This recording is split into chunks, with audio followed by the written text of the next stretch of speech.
Dr. Black's Eye Associates, Denny's Carpet, First Harrison Bank, Morgan's Auto Salvage, Our Place Drug and Alcohol Services, Prosser Career Education Center. Get ready for the excitement, the rivalries, and the hometown pride. It's Real Country 96.9 WKLO, your home for local sports. The Mid-Southern Conference race continues to morph as we head into February amidst the frigid weather outside. Two teams in the top three of the conference will tangle tonight. Welcome to our high school boys basketball broadcast here on 96.9 WKLO, online at WKLO969.com, on the WKLO 96.9 YouTube channel, and on your Alexa. Just say, Alexa, listen to 96.9 WKLO. We welcome you to our Davis Crushstone pregame show. We hope you're having a good Saturday evening. Hopefully you're staying warm wherever you're listening to us tonight. Alongside our statistician and analyst, Greg Deaton, I'm David Deaton with the play-by-play story. Come on in for this gathering of family, friends, and fans. The Class 3A number 9 Brownstown Central Braves at 10-3 overall, 3-2 in the Mid-Southern Conference, navigated the frigid air to square off with the Class 3A number 11 Corydon Central Panthers, who come in tonight 13-4 overall, 3-1 in the Mid-Southern Conference, here at the Panther Dome on the campus of Corydon Central High School here in the town of Corydon. The Braves enter tonight's matchup having won 3 straight and 6 of their last 7. They were able to hold off Charlestown on the road 51-46 last night to improve to 3-2 in Mid-Southern Conference play. The Braves are currently standing at third in the league standings on the season, and everybody's chasing Silver Creek right now. The Dragons, of course, a highly ranked team in Class 3A, considered one of the contenders to compete for a Class 3A title this season. Brownstown's already felt the Dragons' fire this season. 2 weeks ago, they went to Silver Creek and lost 78-36 to the Dragons. Their other conference loss actually came at the beginning of the season on December 12th when the Braves fell at home to Scottsburg 48-46. Other than that, they picked up wins over North Harrison at home as well as Salem, and they got the win at Charlestown as mentioned last night. The Braves are in a stretch right now of 3 consecutive conference games. They've got a makeup game with Austin on the schedule for next Wednesday night, and then that will do it for them as far as conference play once they get through this game and then the Austin game at home next week. Brownstown Central, a much younger team than they were a season ago, and those younger guys have matured a lot since we last saw them back on December 19th when we saw this team play North Harrison. And they also have their best player back, Lane Pendleton, who is on a limited minutes restriction right now, coming back from the injury he suffered during football season. But he did get a few minutes last night in the Charlestown game, and it certainly, according to Coach Benter, really seemed to settle the team down, and definitely having his presence on the floor has made a difference for this team. Brownstown still shoots the ball at a pretty good rate on the season. Their defense has been terrific, giving up just 49 points on average. And even though they're not as high-powered a team as they have been the past 3 or 4 years, they are still a very formidable opponent. And they've won 4 of the last 5 over the Panthers as well. Corydon Central's coming off their worst game of the season last night. There's no way to sugarcoat that against the number 2 team in Class 2A. The Panthers simply got rolled over at D.E. Chambers Gymnasium on James Babcock Court last night, 79-45. The Panthers do have a chance to redeem themselves tonight, and they have the opportunity to pick up a huge conference win and solidify their position in second place in this conference. In order to do that, they're going to have to slow down this vaunted Braves offensive attack. So far, 3 Braves have averaged in double figures this season. And you look at their leading scorers, Brock Dean, 6'1" junior guard, who's averaging 14 points a game. Carter Covert averaging 12.3. And their 6'4" sophomore forward, Eli Hutchinson, who is the team's leading rebounder at 6.5 per game, while averaging 10.7 points per contest. The Panthers also need to get their offense rolling tonight as well. They need Jack Fessel and Grant Lindemann, who have been their leading scorers on the season, to pace the team. Devin Murphy's averaging 12 points. He's been improving his offensive style this season. And Ben Groover, averaging 8 points, has also been stepping up more on the offensive end while continuing to be a rock-solid defender. The Panthers need to get back on track tonight. It'll be tough, but at least they're at home, and they'll have a chance to get back into the win column after taking the loss on the road last night. Had the chance to talk to both teams' head coaches coming into tonight's matchup. I talked with Brownstown Central head coach Dave Benter as well as Corydon Central head coach Joseph Hinton. You'll be able to hear from both coaches coming up after the break. Here from the Panther Dome in Corydon, this is our Davis Crush Stone pregame show. Davis Crush Stone located at 8605 Big John Road in DePaul. For all of your Crush Stone lime and aggregate needs, call Davis Crush Stone at 812-347-2707. You're listening to coverage of Corydon Central Panthers basketball right here on 96.9 WKLO. At Harrison County Hospital, your health is their top priority. Dr. John Gonzaba and the entire team at General Surgery Associates are proud to expand their surgical expertise with two outstanding surgeons. Dr. Karen Johnson Burkhorst specializes in appendectomy, breast surgery, colonoscopy, gallbladder surgery, hernia repair, and minimally invasive procedures. And Dr. Stephen Thomas focuses on wound care, skin cancers, diabetic foot issues, and more. Call 812-738-0177 today to schedule your appointment. Learn more at hchin.org. We continue along with our Davis Crush Stone pregame show here on 96.9 WKLO. Brownstown Central visiting Corydon Central in a Mid-Southern Conference matchup tonight. And joining us now is Brownstown head coach Dave Benter as his team comes in to take on the Panthers. We'll talk about that game here in just a few moments. But Coach Benter, of course, we saw you all way back at the beginning of the season in December when you played North Harrison at home. And to that point, you guys played a really good game that night. And so where have you seen the biggest development from your team since that time over the last month and a half or so? Well, I'm hoping we've gotten more consistent. We were so inconsistent early in the year, and we just, we played three really good nights, had three really good practice in a row, and have really bad practice. So it's been so much more consistent ever since the Silver Creek Rock Creek weekend. The last couple of weeks we've been more consistent. We've had good practices. We played really well against Greensboro. We played really well the second half last night. Well, and of course, too, as you guys always do, you play a tough schedule, and it seems like the guys have adapted to that more as the season's gone along, too. Well, without Lane Pendleton, we really only had one guy that played a lot of minutes for us last year, and, Brock Dean played some, but Carter Cover was him and Lane were our two returning starters from our semi-state team. Right. So, we just had so many new guys and new faces, and it just takes time to adapt. And as coach, not always the most patient guy in the world. You expect perfection from day one, and it just takes time. And our guys are starting to figure some things out, and we've hopefully getting better. That we're playing our best basketball by the end of the season. Well, Coach, as you know, working with younger guys over the years, going from JV to varsity, a lot of coaches talk about how it's a huge leap even going from JV to varsity with the speed and the physical nature of the game. So that's definitely something that takes time to adjust to just with those two aspects right there. Well, absolutely. And during film day, we talked to our JV players about that it's not necessarily about the wins and losses on the JV level, but they've got to figure some things out, how to be successful on the varsity level. And our JV's had a nice year, wins and losses, but we talked about things that we need them to do to get to that level, and it's always a big adjustment. But it's just it takes time, like you said, for most players.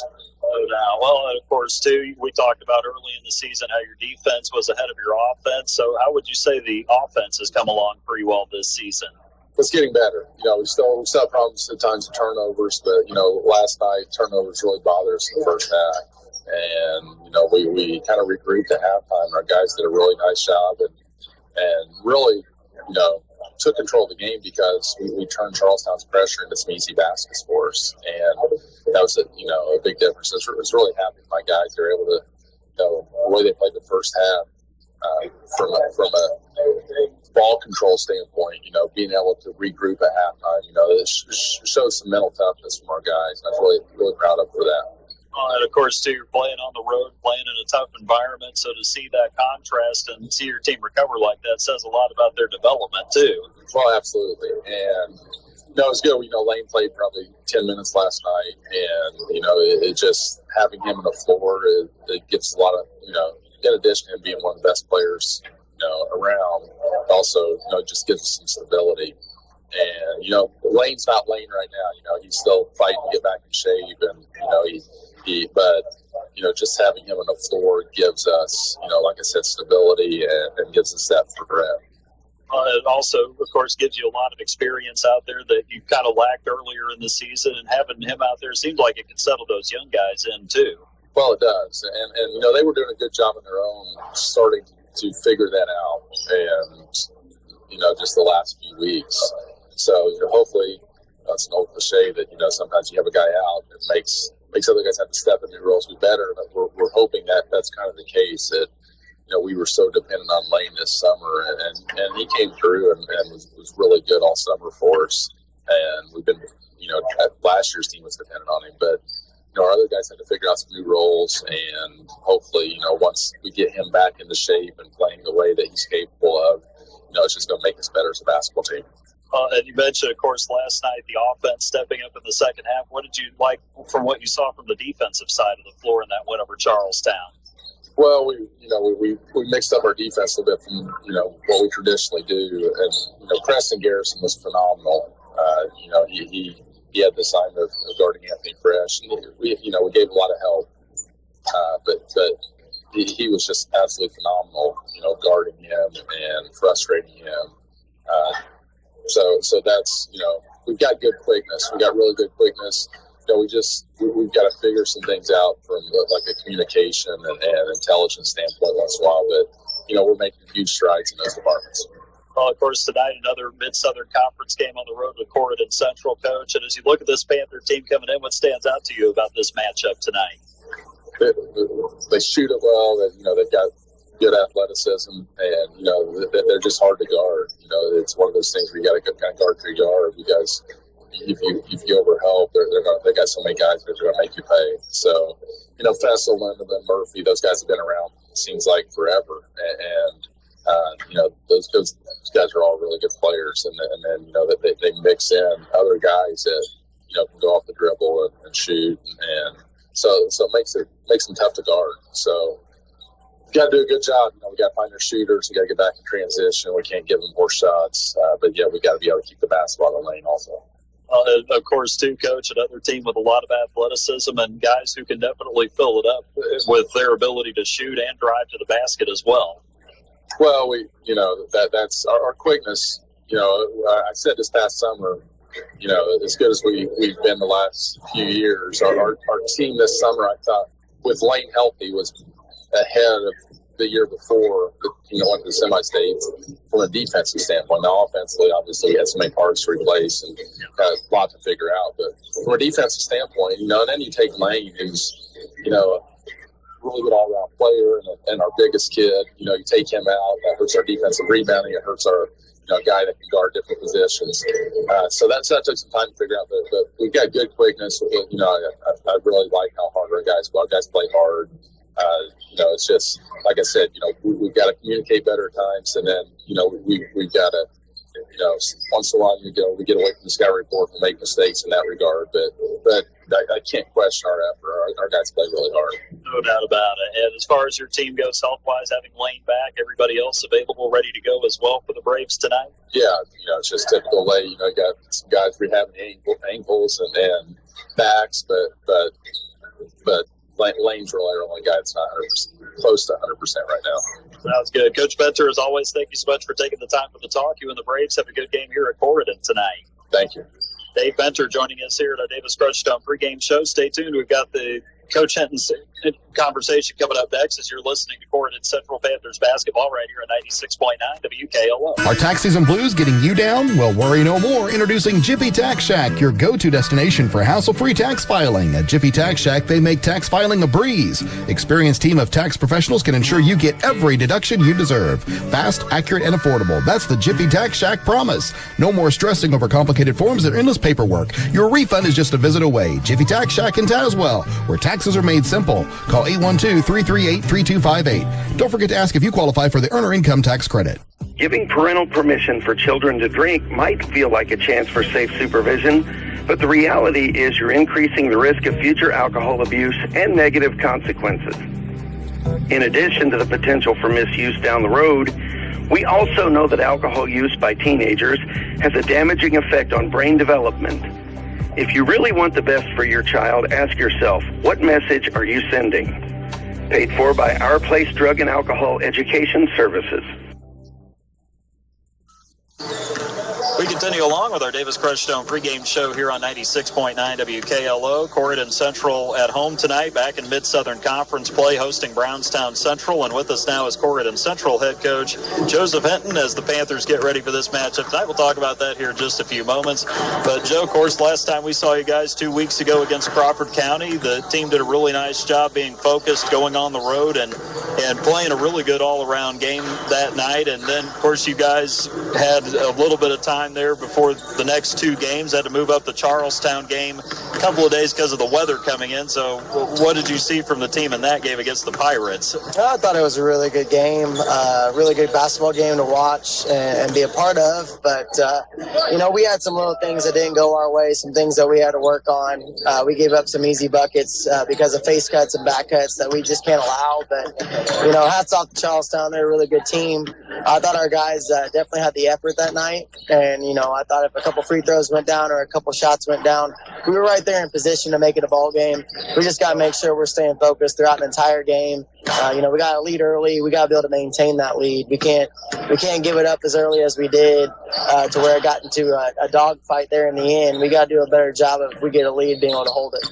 Well, of course, Charlestown, one of the more athletic and talented teams in the conference, and obviously a sectional opponent, so it could be a possibility you could see them again down the line there in sectional and at the beginning of March. It's a great learning experience. We know that they're an opponent that we could have during sectional time, and it's good to look back on film and see where we faulted at and where we did good things at. So be able to see that for future reference is huge.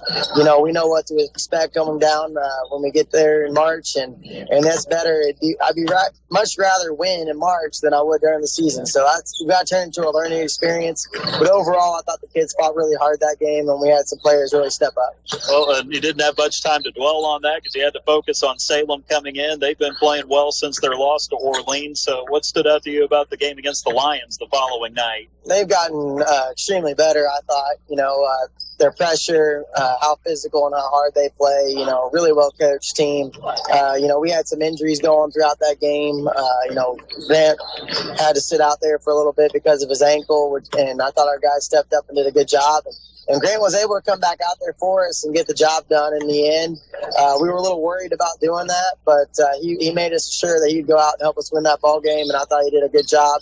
And I thought our team did a good job, especially coming off that game against Charlestown, which was a really difficult game. We got the job done, and that's what matters. And getting wins here during the trench time, I call it, is huge. We'll take whatever we can get.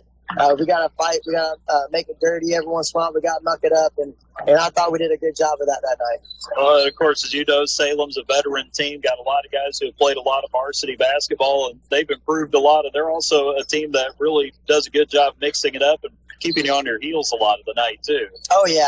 They threw out several different zones at us, suppressed us here and there. Forcing us to make decisions and keeping us on our heels a little bit. But I thought we responded very well. We got really close there in the fourth quarter, and we called a timeout and talked about it, and I thought the guys were able to finish the game out strong. Of course, like everybody else, you've had to deal with this snow and ice and all the frigid temperatures that have come with this week not being in school, but you guys did get a couple of days of practice, so what did you notice as far as conditioning and just kind of the rust that the team might have picked up there? I definitely think it affected us. We weren't able to practice on Saturday because of the weather. We weren't able to get back in the gym until Wednesday. We knew we had two really tough opponents this weekend with Paoli and Brownstown, and I definitely think it affected us. Not being in school, being cooped up in the house, it showed a little bit, the lack of focus here and there, maybe a little bit of a conditioning. It definitely affected the kids, and just preparation overall. Our guys do a really good job when they prepare for teams, and it definitely hurt us not having the preparation we needed. Well, of course, you're playing the number 2 team in 2A, undefeated, as balanced a team as you're going to see all year, and a team that also does a great job putting pressure on you defensively. Yeah, we weren't ready. It was obvious that we weren't ready.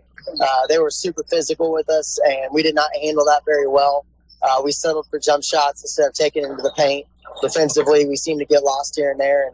And I think we all, including me, got caught up in the emotion of the game rather than staying focused on what we had to do to stay in the game. and have an opportunity. And that's something, again, it's a learning experience that we all have to look back on, coaching staff included, and these players understanding that you got to be ready. You're playing an undefeated team that's ranked 2 and 2A.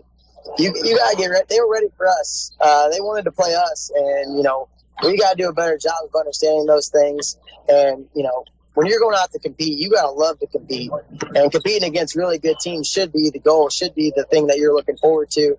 And we now understand what we have to do moving forward. Are you looking for top quality crushed stone in Harrison County? Look no further than Davis Crushed Stone in DePaul. At Davis Crushed Stone, they have been serving Southern Indiana for years, providing the highest quality crushed stone for all your construction needs. Their locally sourced stone is perfect for driveways, roads, landscaping, and much more. Plus, the friendly staff can assist you with your order, ensuring you get exactly what you need. They'll even deliver it right to your doorstep, making your project hassle-free. Choose Davis Crushed Stone for your next project. Give them a call at 812-347-2707. Time to meet the starting lineups for tonight's matchup, and we'll start with the visitors. The Class 3A number 9 Brownstown Central Braves at 10-3 overall, 3-2 in the Mid-Southern Conference. They are winners of 3 straight coming in. They average 56.8 while allowing 49.4 points per game. And they'll start with their 3-guard, 2-forward lineup tonight. They'll go with Carter Covert at 6'1" and a senior at guard, averaging 12 points, 3 rebounds, 2.5 assists per game. Joining him in the backcourt will be Preston Garrison at 5'9" and a senior, averaging 5 points, 3.3 assists per game. Brock Dean will be the 3rd guard, the 6'1" junior, averaging just under 14 points. He has the team leader in scoring, 3.5 rebounds per game to go with 3.4 assists, team high in assists on the season. And then the forwards will be Eli Hutchinson at 6'4" and a sophomore, 10.7 points, a team-high 6.5 rebounds per game. And the Braves will also go with Lane Pendleton at 6'5" and a senior. He got his first minutes of the season last night on the road at Charlestown in their win against the Pirates. So he will be the 2nd forward. The Braves head coach is Dave Benter. He's in his 28th year at Brownstown Central, coaching his alma mater. They are 5'11" and 172. With Coach Benter. For the Corydon Central Panthers, 13-4 overall, 3-1 in the Mid-Southern Conference. We'll see if we can finish our conversation with Coach Henton at halftime. They're averaging 65.6 points per game while allowing 50.7. They will start Grant Lindeman at guard.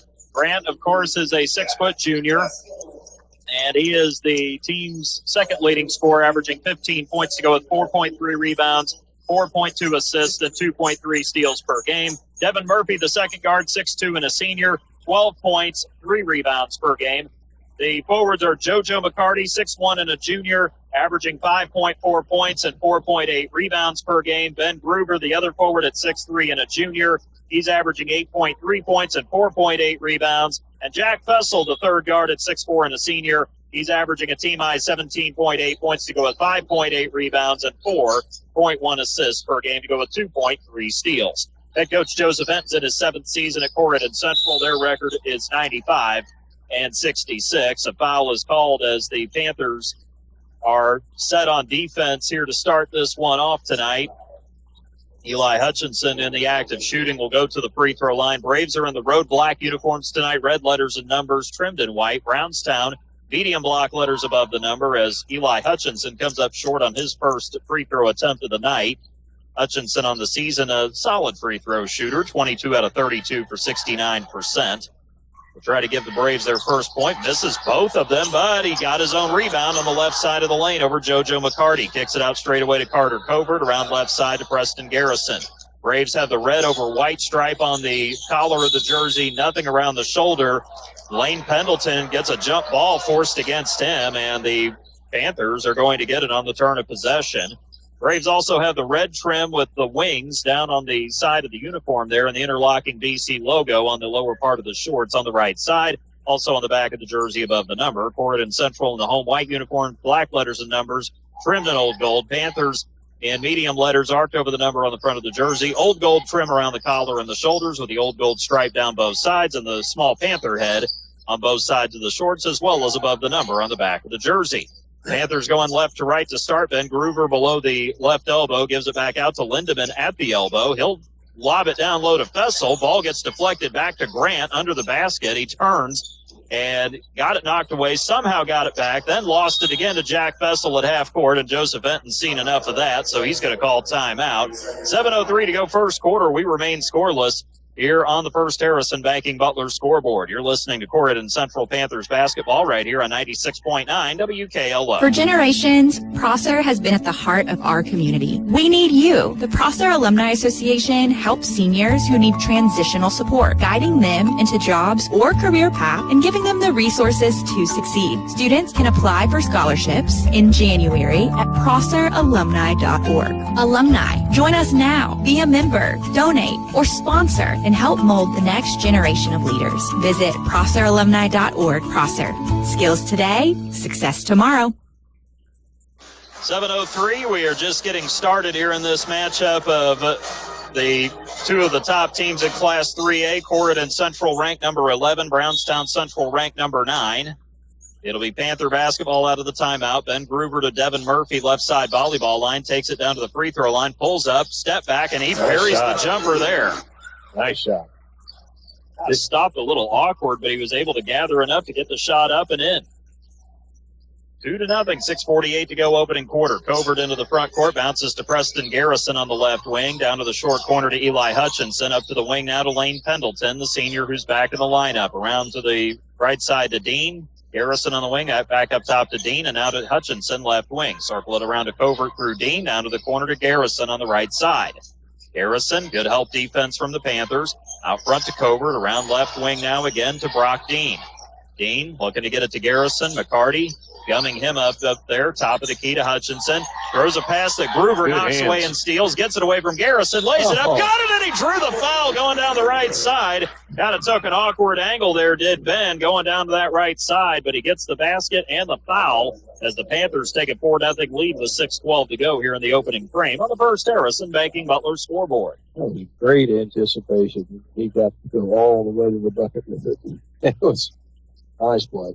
Carter Covert with the foul, his first and the team's first as well. Ben sinks the free throw to go with it. He's been shooting in the neighborhood of 59%, so he struggled there, but he knocked that one down. Good start for him. 5-0 Panthers, 2 minutes in. Hutchinson gets it at the free throw line, dribbles down, misses the shot from 5 feet away, and he was trying to get the rebound back, but Eli Hutchinson losing it just off his fingertips out of bounds under the rim, so the Panthers will get it back. Brownstown going to press now.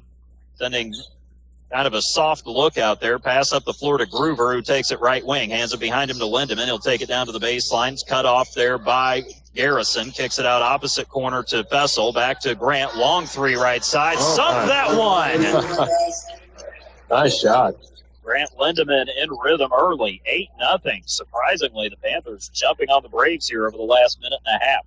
5:35 to go first quarter on the First Harrison Banking Butler scoreboard. Pendleton controls it short corner right side. Out top to Garrison. Around to Dean. Down above the corner to Covert on the left side. Straight away back out front. Gets it as Dean. Back to the corner to Pendleton to Covert. Head fake. 15-foot shot left side. Won't go. Fessel tips the rebound. Gives it up to Groover.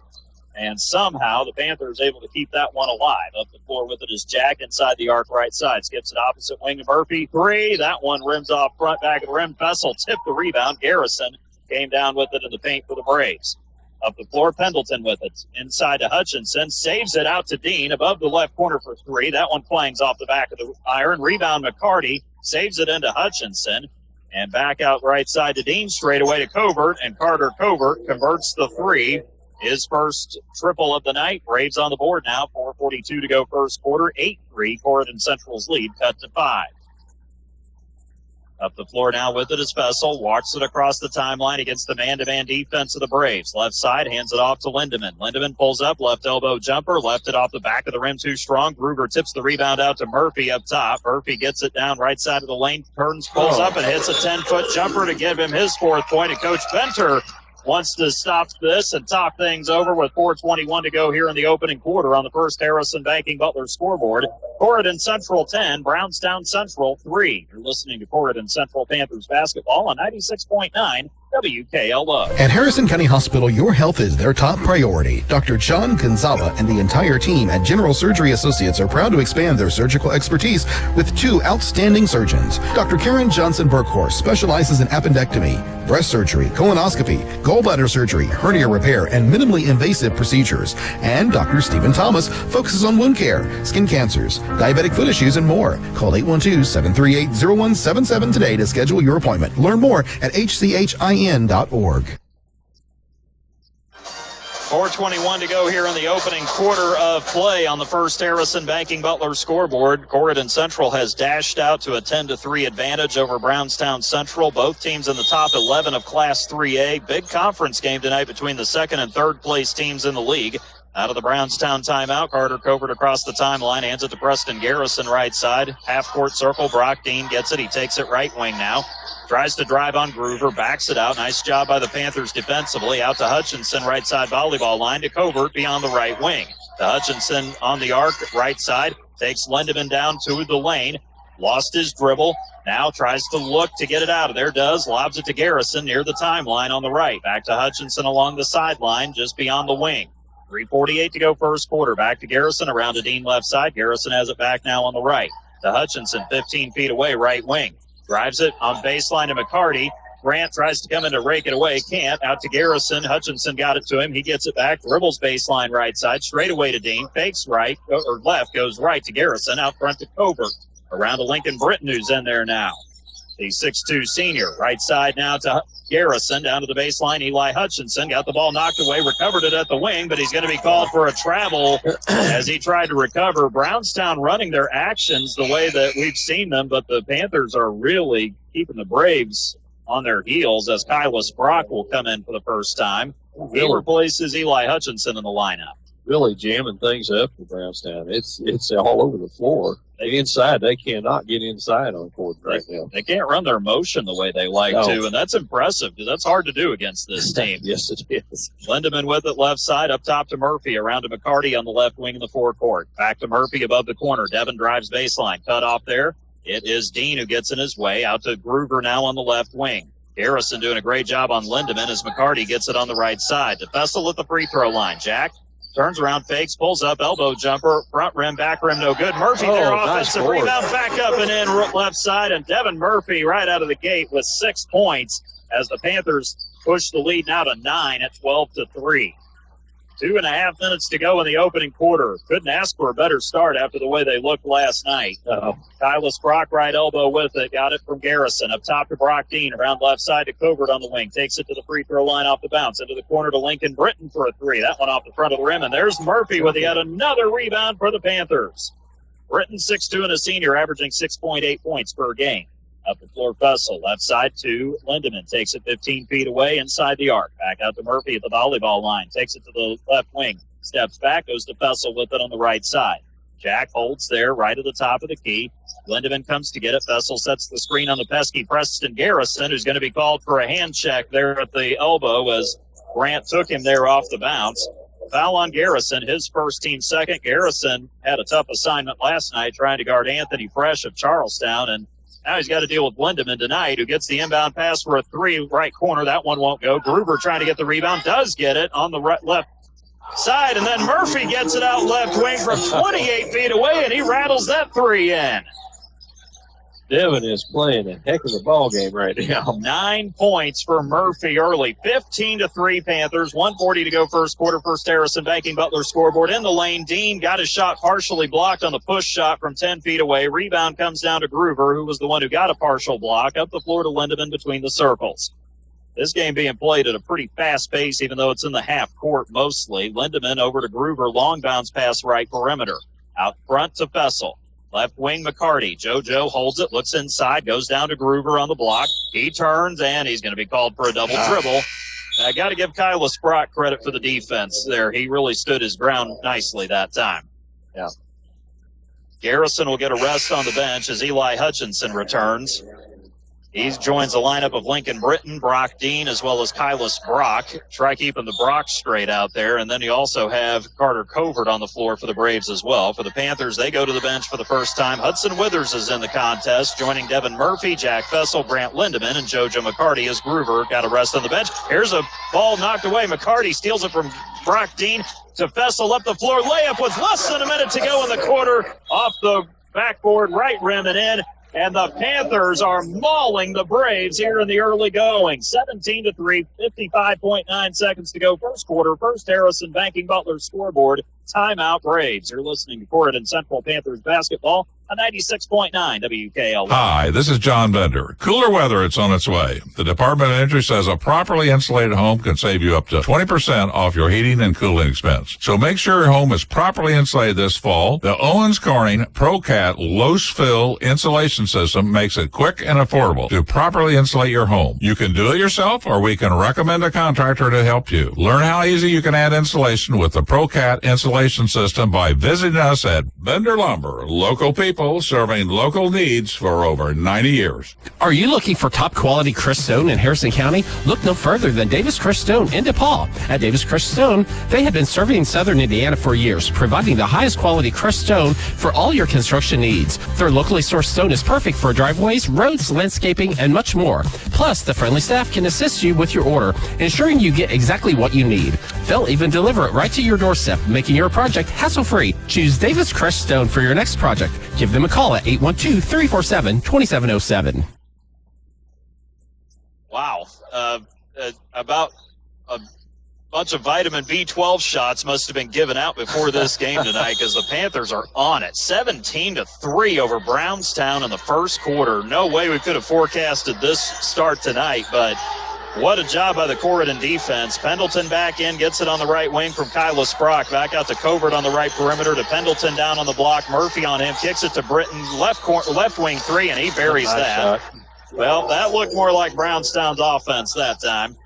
Lincoln Britton's first points of the night, and the Braves get out to cut the lead down to 11 with that three-point shot there. Britton coming in 48% from behind the arc on the season. He struggled early in the campaign. We saw him against North Harrison. They're playing a trapping zone now. Murphy gets it from Lindemann right corner up to the wing now to Fessel. Opposite wing, left side to Withers, dribbles down, kicks it out to Lindemann, volleyball line, drives it free throw line, pitches out to Murphy right corner, up to the wing, he takes it to Fessel. Nice find there, kicks it to Lindemann, left corner three with 3 seconds. Bingo!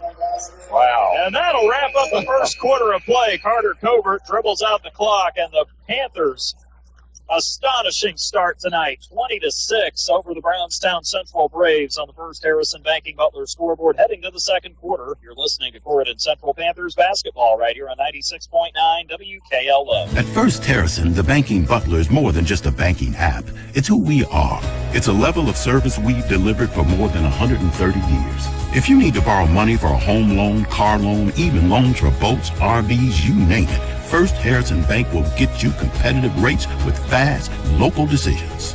Apply online at firstharrison.com. The Banking Butler. It's who we are. Keep it easy. Keep it local. First Harrison Bank.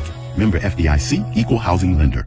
Living with arthritis or an autoimmune condition can be tough, and at Harrison County Hospital, they're here to help, and they're excited to welcome Rachel Waite, APRN, the newest rheumatology specialist. Rachel takes the time to listen, create a treatment plan just for you, and give the support you need to feel your best. Ready to take the next step toward relief? Call her today at 812-734-3800 or learn more at hchin.org/rheumatology. Harrison County Hospital, celebrating 75 years of caring for our community.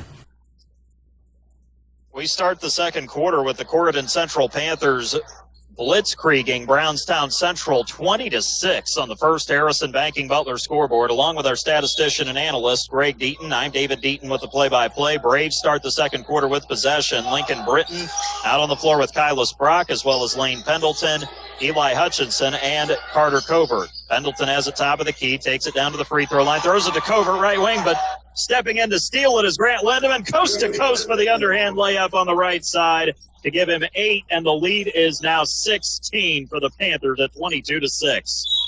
Lindemann, Murphy, as well as Withers out on the floor to start the second quarter with Groover as well as Jack Fessel.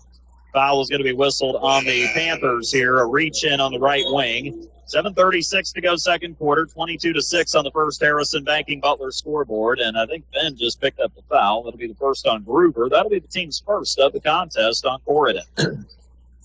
Inbound right baseline. Covert down low to Pendleton. Left that shot off the bottom of the rim, but Covert gets the rebound. Pitches it out front to Lincoln Britton. Around to the right corner. Down low to Brock. Gets it inside, and Eli Hutchinson pushes the shot over the front of the rim from 5 feet away to cut the lead down to 22-8 with 7:20 to go second quarter.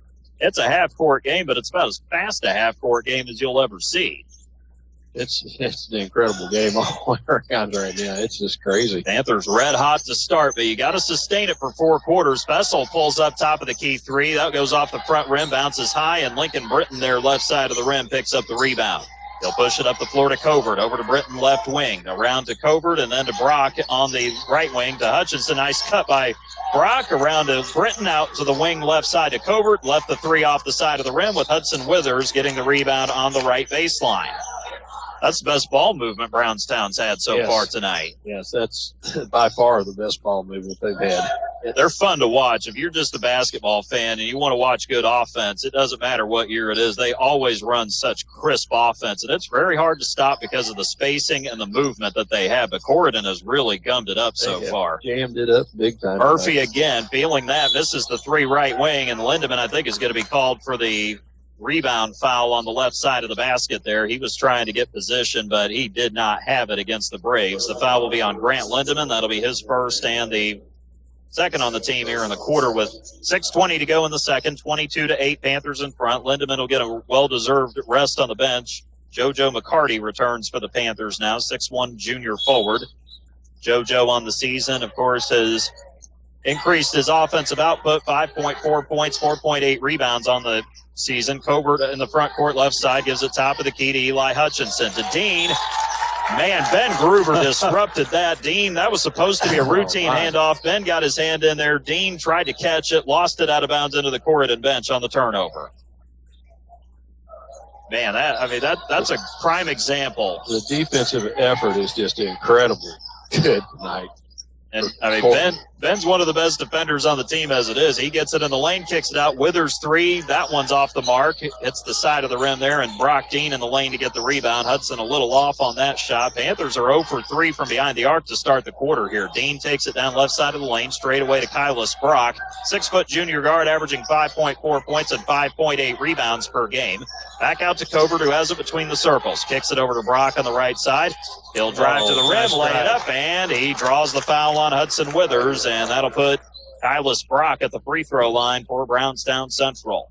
Split the 2 defense up the top and went right on in. He also kind of looked out to the corner, kind of like a little bit of a fake with the eyes there. So Hudson picks up the foul. That'll be his first, team's third, and of course, Kylis Brock sunk the free throw as well. 22-11 now. The lead has been trimmed back for the Panthers on the first Harrison Banking Butler scoreboard. Brock coming into this game, 15 out of 20, 75% at the line. He's got 3 points now. The lead down to 22-11 with 5:26 to go here in the second frame. It's Withers with it right side. Left side pass to Fessel against this trap. Preston Garrison back onto the floor now for Brownstown. Joins the lineup of Dean as well. There is McCarty getting it right side. JoJo's on the board tonight. He draws the foul there with 5:15 to go in the second. The foul will be whistled against Kylis Brock. That'll be his first and the team's first of the quarter. A little hesitation and then took it to the bucket and got all the way in. Anything they can get from JoJo offensively is a great contribution for the Panthers. Missed the free throw off the back of the rim, unfortunately. Kylis Brock got the rebound. He pushes it up the floor now into the corner to Garrison right side. Brings it out to the volleyball spike line. Back to Kylis Brock. Eli Hutchinson, Lincoln Britton, as well as Brock Dean on the floor for the Braves. To Garrison, and he launches a 3, buries that, left to the top of the key. Preston Garrison's first points of the night. Lead is down to 10 at 24-14. Garrison not been great from behind the arc, 33% on the season coming in, averaging 5 points a game. McCarty with it on the left wing of the front court, pitches it out to Withers along the sideline. To the half-court circle to Fessel, back to Hudson, left corner, drives baseline, goes over Brock with the floater, couldn't get it to go. McCarty trying to keep the rebound alive, but Eli Hutchinson comes up with it for Brownstown. Up the floor to Dean, drives it left side, draws contact, another and one, and all of a sudden the lead has been sawed down to single digits as a bump foul will be called on JoJo McCarty of the Panthers, his first and the team's fourth here in the second quarter. Knew Brownstown was going to wake up pretty quick, but Corydon's going to have to hold their own in this one. The Braves have gone on a 10-2 run, and a little bit of that has to do with the fact that the Panthers have kind of started to settle a little bit with the outside shot offensively. Free throw, Dean missed that one. It rolled off the right side, backside of the rim. He came in 61% on free throws. It's Fessel controlling into the front court, goes right side to Devin Murphy. He's in there now along with McCarty, Withers, Groover, as well as Jack Fessel. Over to Withers, left to the top of the arc. Garrison guarding him. Withers almost got it knocked away. Hudson got to be strong with it against Garrison, who's very quick. Over to Groover now, right wing, top of the key. Fessel drives it to the lane, 12 feet away, cut off. Dean, good defense there. Back out to McCarty on the right wing, drives it. Kicks it up top to Jack, over to Murphy, who takes it back out to the half-court circle now from the right. He'll pull up volleyball line three. That one off the front rim. Goes over the backboard, out of bounds, behind the basket, back to the Braves. 3:47 to go second quarter on the First Harrison Banking Butler scoreboard. 24-16 the score now as the Panthers lead is down to 8. JoJo McCarty is out, so is Hudson Withers. Grant Lindemann returns to the lineup, and we see Hunter Seacat for the first time tonight, 6'1" junior guard, who's averaging 1.8 points per game. Braves have it in the front court. Dean catches it left side from Kylis Brock. Down to Carter Covert, who's back in there in the short corner on the left. Out front to Dean, back to Covert. He'll take it to the half-court circle to set up Brownstown's offense with Eli Hutchinson, Preston Garrison, and Brock Dean to go with Kylis Brock, who gets at the top of the key. Drives it right, kicks it out to Garrison. Quick release, three right corner. That one off the back of the rim. Rebound. Pinballed everywhere. It ends up going off Ben Groover into the left corner out of bounds. And it will remain with Brownstown Central. Braves down by 8, 3:15 to go. Inbound comes to Covert beyond the left wing. He'll take it between the circles. One of two guys who had varsity experience coming into the season, but Brownstown starting to settle in after a really rocky start against a very good Panther defense. Brock gets it on the right side, takes it down into the paint, kicks down to the block around Lindemann, goes up, layup too hard off the backboard, hit the left side of the rim. Groover flew in to get the rebound for the Panthers that time. 2:48 to go second quarter. Lindemann with it, right wing, and he'll get it up top to Jack Fessel. Jack takes it down right side of the lane on Dean. Got by him just enough to lay it up and in. He got just a little bit of an edge on Brock and took him right to the basket. A little half step, and that's all it took. That's all it usually takes for Jack. He's quick. Down to Hutchinson to the short corner to Garrison, out front to Covert. Down low to Kylis Brock. Straight away, Covert three, left at front of the rim. Rebound tip. Garrison essentially tips it to himself out beyond the right arc. Out front to Covert, around to Kylis Brock to Brock Dean. Corner three, left side. Missed that off the side of the rim. Seacat had the rebound, but you're going to say Dean tied him up with a jump ball. And as a result, the arrow will go to the Panthers with 2:11 to go in the second quarter. They lead 26-16. And Braves go to the bench. Kylis Brock will come out. Lane Pendleton, who is on a minutes restriction, is back on the court now for the Braves. Brownstown saw this down, but the Panthers have weathered the storm pretty nicely so far. They just need a little better shot selection at times right now. They're doing fine otherwise. And Lindemann pulls the trigger. Three left wing, missed that back rim. Covert, left baseline, goes up to grab that rebound. He takes it across midcourt, pitches it to Pendleton on the right wing. Lane Pendleton down to Hutchinson in the post outside the block. Kicks it out front, straightaway three for Pendleton. He left that one short. Lindemann left side of the basket as the rebound fallen to his waiting arms. Up the floor now to Jack Fessel, right arc. Straight away to Lindemann, left side Murphy. Long three there. Wow. Yeah, there it is. He's back.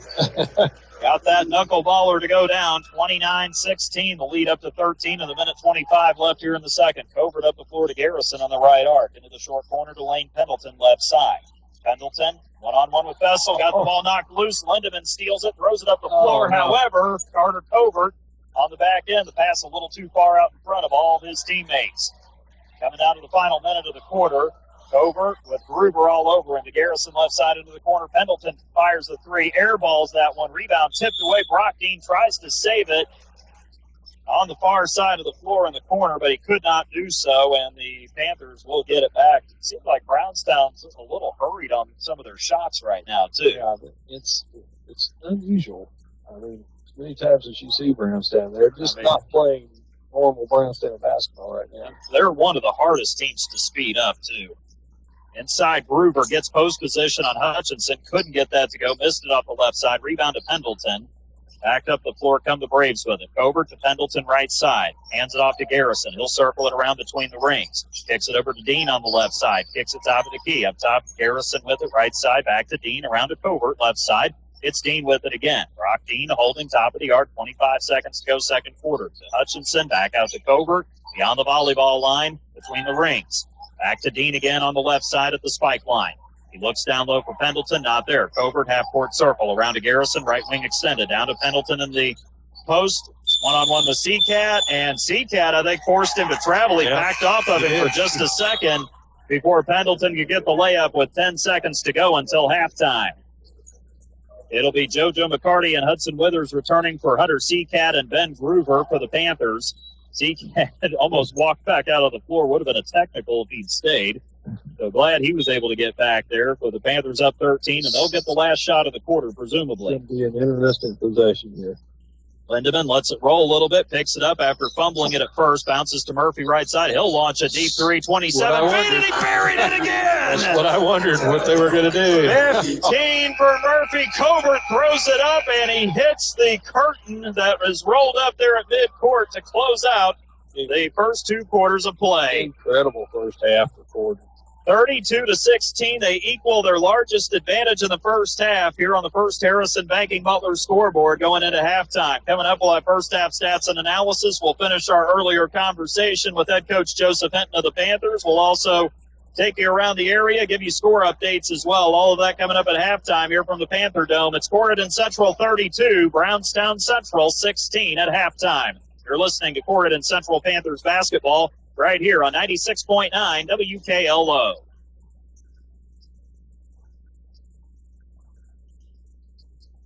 Real country, pure country. 96.9 WKLO, Hardensburg, Corydon, Paoli.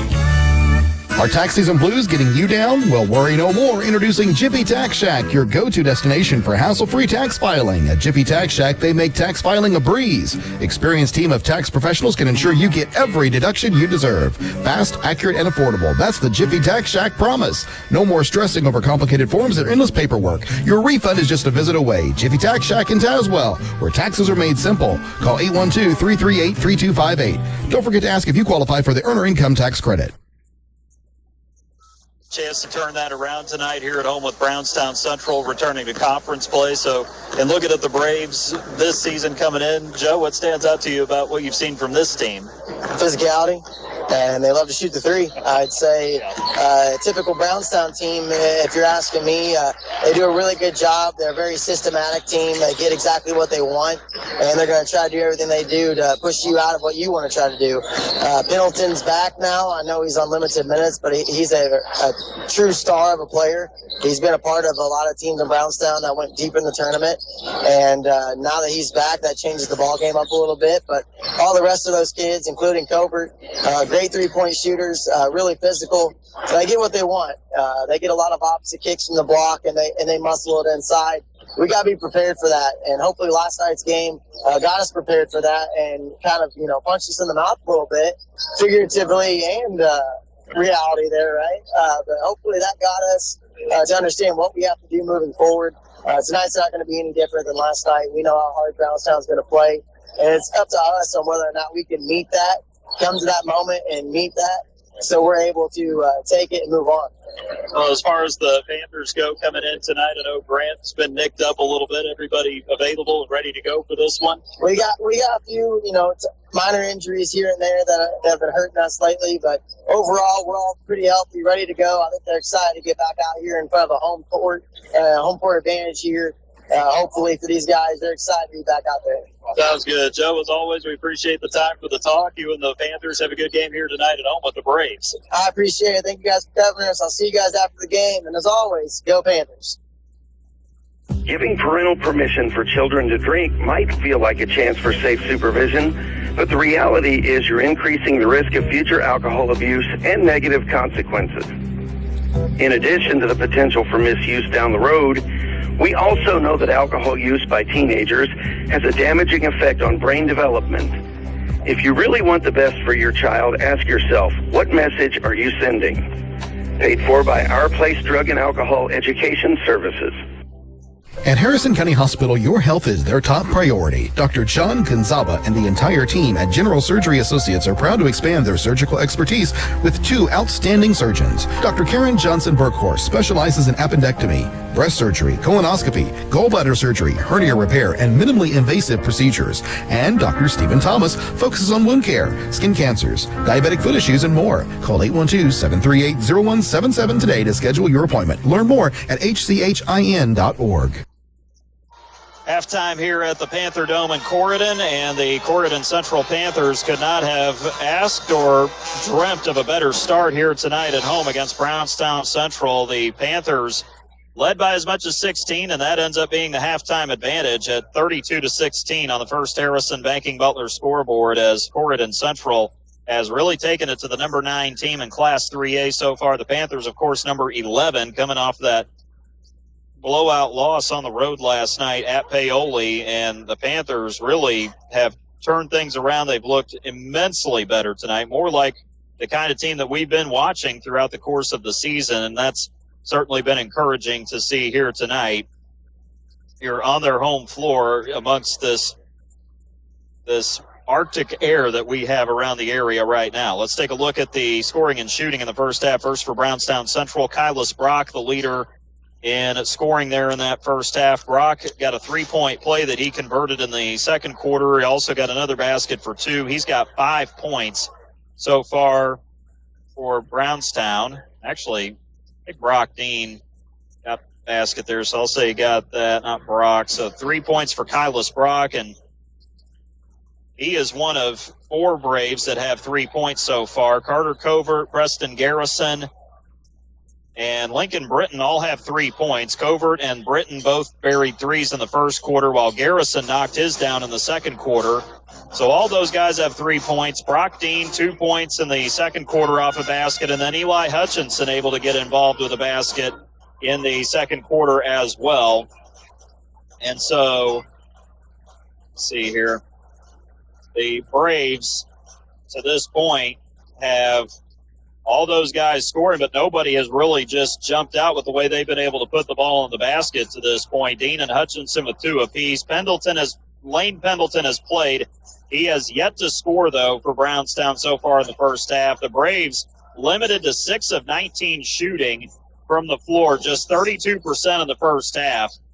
2 of 6 in the first quarter, 4 out of 13 in the second quarter. They were 3 out of 12 from behind the arc. They actually went 2 out of 4 in the first quarter, but then they went 1 out of 8 in the second quarter. So they're 3 out of 12, 25% from long distance, and they're only 1 out of 3 at the free throw line for 33% so far. As for Corydon Central, it was Devin Murphy who got off to a red-hot start tonight. 3 twos in the first quarter and then a 3 to close out the first quarter. And then he made the last 2 3-point shots in the second quarter, including that 27-foot bomb from the right side to wrap up the half with 3 seconds to go. Murphy has 15. He is dominating and has more than has almost as many points as Brownstown has as a team right now. That's astonishing in this first half. Grant Lindemann, 8 points for him, a couple of trays in the first quarter, a 2 in the second quarter off of a run out. So Grant's got 8. Jack Fessel, 4 points, 2 in each quarter. He got a fast break layup there at one point on the secondary break. JoJo McCarty, a 2 in the second quarter, had a 3-point play chance. Unfortunately, couldn't get the free throw to go. Ben Groover, a 3-point play. He converted that in the first quarter, so Ben has 3 points while McCarty has 2. Hudson Withers has seen time, as has Hunter Seacat. Those guys have not scored. The Panthers, 8 of 12 shooting in the first quarter, 5 of 12 in the second. They are 13 out of 24, an impressive 24% here in this first half of play, 54% shooting. 5 out of 12 from behind the arc, 3 of 5 in the first quarter, dropped to 2 of 7 in the second. So they're 5 out of 12, 42%, and 1 out of 2 on free throws. 50% of his 20-6 at the end of the first quarter for Corydon Central. They outscored Brownstown 12-10. The Braves made a run at them in the second quarter, got the lead to 8 at one point, but the Panthers lead 32-16 here at the break in a game that's had no ties and no lead changes so far. The Panthers jumped out to an 8-0 lead before Brownstown scored on a three-point shot for Lincoln Britton. The Braves and the Panthers are even on the glass at 11 apiece. Brownstown and Corydon both have 3 offensive rebounds as a team. Eli Hutchinson with 3 rebounds, 1 offensive in the first half. Carter Covert and Preston Garrison each grabbed 2 rebounds. Both had an offensive rebound. And then Brock Dean, Lane Pendleton, Kylis Brock, and Lincoln Britton all with 1 rebound apiece for the Braves in the first half. For the Panthers, it has been Gruber, 4 rebounds, 2 offense, 2 defense. He leads the way there. Devin Murphy, 2 rebounds, 1 offensive. Jack Fessel, 2 rebounds, both on the defensive end. Lindemann, McCarty, and Withers all with 1 rebound in the first half. The Braves turned it over 6 times. Compare that to 2 for the Panthers. Brownstown, 4 assists on 6 made shots. Dean has 3 assists to his credit. Pendleton has 1. And then for the Panthers, 5 assists on 13 made shots. Lindemann and Fessel, 2 assists apiece. Ben Gruber has the other assist here in the first half. One more break, and then the third quarter coming up next. It's the Panthers of Corydon Central leading Brownstown Central 32-16 on the First Harrison Banking Butler scoreboard. You're listening to Corydon Central Panthers basketball right here on 96.9 WKLO. Looking to update your floors? Denny's Carpet in Corydon has been your local expert for over 35 years. From cozy carpets to durable hardwoods and stylish vinyl, they have it all and at prices you love. With top-notch customer service and affordable options, they make it easy to transform your space. Plus, enjoy special discounts on select flooring. Stop by or call 812-738-8466 off Highway 62 in Corydon. Denny's Carpet, because they know quality and affordability matter. Well, number 11 in Class 3A, leading number 9 in Class 3A. Corydon Central 32-16 over Brownstown Central in the first half of this contest. And despite Lane Pendleton's return, the Braves struggling here tonight, only making 32% of their shots in the first half. A team that shoots 47% on the season. And it is the Panthers who will come out of their huddle with their original starting 5. That would be Grant Lindemann, Devin Murphy, and Jack Fessel in the backcourt. The front court will be JoJo McCarty and Ben Gruber. For the Braves, they'll return with their starters as well. Carter Covert, Preston Garrison, Brock Dean, Lane Pendleton, and Eli Hutchinson. The Braves have it to start the second half. They're going from left to right, and we got a foul right away. I think it'll be on JoJo McCarty for holding on Carter Covert, who was trying to cut to the basket. No, they're going to say it was on Ben Gruber, actually, for a reach-in. That foul on Ben will be his second of the night, team's first, right out of the box, 6 seconds into the third quarter. Tried to swipe the ball as it went by. Covert inbounding left baseline to left corner to Hutchinson. Back out to Covert on the wing to Dean. Gets it down low to Hutchinson. He turned around, shot it too quickly, and missed it off the back of the rim, only for Gruber to get the rebound on the left side of the basket.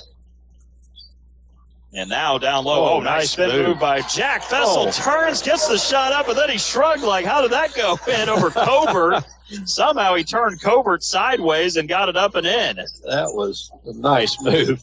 That's the athleticism. Pendleton gets it right block, kicks it left corner to Covert. His 3 is short. Rebound tip. Lindemann to Gruber. Ben getting out in front and pushing. Oh, a Euro around Garrison, and he lays it up and in.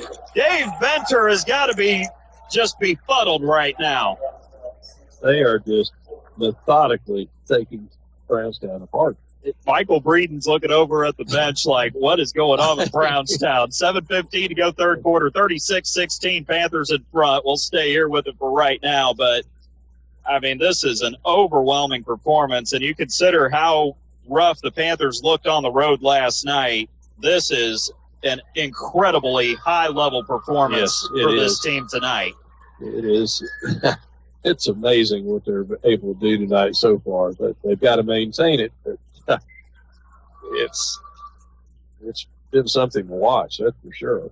It has just been, I mean, spectacular in every possible way. And, yeah, they had a little bit of a lull there in the second. We knew Brownstown was probably going to make a bit of a comeback. They cut that lead from 16 to 8. They actually went on a 10-2 run there. at one point, but to the Panthers' credit, they didn't let it affect them, and they've come back and really doubled down on what worked in the first quarter. They are doing a super job right now.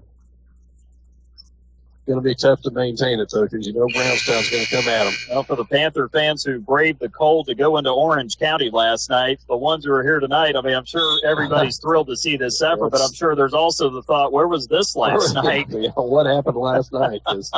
This is what we expected right here. But out of the timeout, Preston Garrison to Brock Dean, right side, takes it to the rim around McCarty, and he lays it in off the glass. That was a nice drive. Well, that'll get Brownstown going a little bit. 36-18. The lead goes from 20 to 18, 6:56. We're still early here in the third quarter.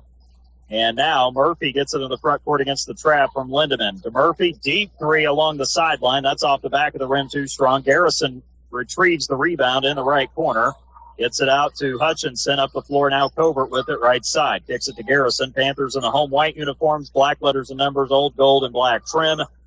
Pendleton gets it in the post. Ball swatted away. McCarty swipes it, gets it ahead to Gruber. Ben goes up, draws a contact, and the foul on the Braves. And Ben Gruber will go to the line for two shots coming up here for Corydon Central.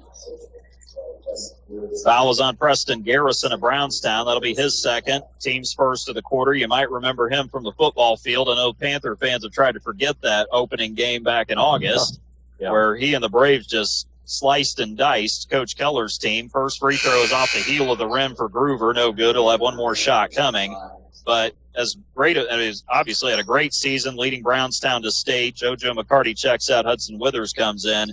But he's turned out to be a pretty nice basketball player in his own right, too. Obviously very quick, very athletic. Gruber's second free throw slides through the cylinder. He's got 4 points. 37-18 now the score as the Panthers are up 19. Dean gets it from Covert right side front court, drives it, kicks it to Pendleton left of the top of the key, right side to Eli Hutchinson. Fakes the handoff, dribbles down to the mid-range, now takes it to the post, turns, cut off nicely, straight away to Garrison. Almost had a pass stolen to Dean on the left side. He recovers, gets it to Pendleton right corner, down low to Hutchinson on the right block. He'll turn on Gruber. Lindemann comes down to rake the ball away. Ball gets loose. Vessel out on the run with it. Lays it up right side around Dean and in off the glass gently at the end. Wow. 39-18. Over to Dean. Three right side. Off the left side of the rim. Hutchinson weak side rebound. Tries to kick it out. However, there's a lot of traffic and contact in there that'll result in a foul on Corydon Central, and Hudson Withers will pick it up. That'll be his second and the team's second of the quarter. You know, Jack wanted to go up and throw that down with the one hand, but Brock Dean made sure that wasn't going to happen, and he made Vessel lay it in. Inbound from Covert on the O of Corydon, right baseline to Pendleton, out to Dean, takes it into the paint, throws the shot up, and got it to go from 5 feet away. Nice little push shot. Brock Dean getting the Braves a little bit of rhythm offensively, 39-20 with 5.5 minutes to go here in the third quarter on the First Harrison Banking Butler scoreboard. Out with it is Gruber, kicks it to Withers right wing, down to the corner for Murphy. His three is long, but Lindemann able to retrieve the rebound in the left corner. Kicks it back out to Withers at the volleyball line to Grant. Corner three left side. Dial it up from distance, Grant Lindemann. That's 11 for him now, 42-20. My jaw's on the floor right now. I can't believe what we're seeing, but it's been fun to watch. It's incredible. Hutchinson to Garrison, left short corner, top of the key, around to Covert to Pendleton, right corner. He'll take it up to the wing now. He'll look for Hutchinson, but Jack knocked it away, and that went off Hutchinson out of bounds. The Panthers causing the deflection. Substitution, Kylis Brock will check in for the Braves. He'll replace Pendleton in the lineup. Dave Venter is sitting on the bench with his leg crossed and his hands on his right knee. He is beside himself right now. He doesn't know what's going on with him. He's tried to cure it, and it's just not happening. I was able to get him to laugh a little bit. We were talking about Big Ten basketball before the game. He's not going to be laughing after this one, the way it's going right now. Withers with it, left corner three, left that one short, tipped out, Gruber to Lindemann, lost it on his way into the paint. Withers got it. Garrison hit him, and a timeout. Joseph Benton able to get that before anything worse could happen for the Panthers, like a turnover there. 4:36 to go third quarter, 42-20. Panthers in front of Brownstown Central You're listening to Corydon Central Panthers basketball on 96.9 WKLO. Hi, this is John Bender. Cooler weather, it's on its way. The Department of Energy says a properly insulated home can save you up to 20% off your heating and cooling expense. So make sure your home is properly insulated this fall. The Owens Corning ProCat Low-Fill insulation system makes it quick and affordable to properly insulate your home. You can do it yourself, or we can recommend a contractor to help you. Learn how easy you can add insulation with the ProCat insulation system by visiting us at Bender Lumber. Local people serving local needs for over 90 years. 4:36 left here in the third quarter on the First Harrison Banking Butler scoreboard. Corydon Central with their biggest advantage in a game they've led the entire way, 42-20 with 4:36 left, and the Panthers have the inbound between the Y and the D of Corydon. Left baseline from Lindemann to Fessel on the bounce, out to Withers on the left wing, over right side to Devin Murphy. Murphy with it now. Takes it to the right perimeter, kicks it to Lindemann between the circles. Preston Garrison glued to him right now as Lindemann backs it out to the sideline and the right side of the timeline. Drives it on Hutchinson inside, couldn't get it to go. Oh, Garrison got position. Groover, though, they're going to call a foul on Brownstown. Yeah, he backed into him and just kept backing up, and then hit the floor. That was kind of an awkward... Yeah, kind of just the way that was all set up, and Ben... He's hurting a little bit. Yeah, I think he got a groin injury there, just... right there on the inside of the thigh. It was just kind of he was being literally rooted out of there. Yeah. Murphy takes it 15 feet away left side off the inbound. Into Fessel, who goes baseline, bumps into Garrison, turns into the paint, circles it out to Lindemann. Corner three, right side. That one off the left side of the rim. McCarty trying to get the rebound with Hutchinson, but it goes off of Eli Hutchinson out of bounds left baseline, and the Panthers will hang on to it. Meantime, it'll be inbounded from Fessel from the D of Corydon left baseline out to McCarty on the left perimeter. Takes the handoff to Jack, and gives it to Withers on the wing. Down low to McCarty, one-on-one with Hutchinson. Goes up, muscles it up and in off the glass left side, and JoJo's going to the line as he draws the foul on Hutchinson with the basket to go with it. He powered that ball in. Eli Hutchinson is 6'4", 6'5". JoJo's going into him. I mean, that's just pure strength there. That's what it was. It was just... The free throw is short, however. JoJo 0 for 2 now from the line. He does have 4 points, though. The lead is up to 44-20 with 3:47 to go third quarter on the First Harrison Banking Butler scoreboard. Kylis Brock, Preston Garrison, Brock Dean, Carter Covert, and Eli Hutchinson on the floor for the Braves. Garrison catches it on the right wing, gets it out to Covert on the left side, to Dean between the wing and the corner on the left. He'll take it into the paint, kicks it out right wing for a Garrison 3, left it off the front of the rim. Rebound fought for underneath. Murphy comes away with it eventually after it got deflected. Up the floor to McCarty, to Lindemann. Smooth operation, driving in for the right side layup. Good break. Man, that was textbook. Snowbird right there. Here it is to Hutchinson. Drives left baseline, gets inside, draws a foul, goes up, got the ball out. You could just see it on his face, the frustration. He is getting surrounded and tied up every time he gets it down low. Hudson Withers will draw the foul here. That'll be his third, team's third of the quarter on the Panthers. Free throw is up and in for Eli Hutchinson, averaging 10.7 points per game. He's a solid free throw shooter, 69% on the campaign. Gets his third point of the evening. And that lead has been knocked back to 46-21 with 3:08 to go third quarter on the First Harrison Banking Butler scoreboard. Second free throw on the way, left that one short. McCarty competing with Covert for the rebound, and JoJo almost tried to do a little soccer flip with the feet back behind him to Jack. It didn't work out as it goes out of bounds off of JoJo.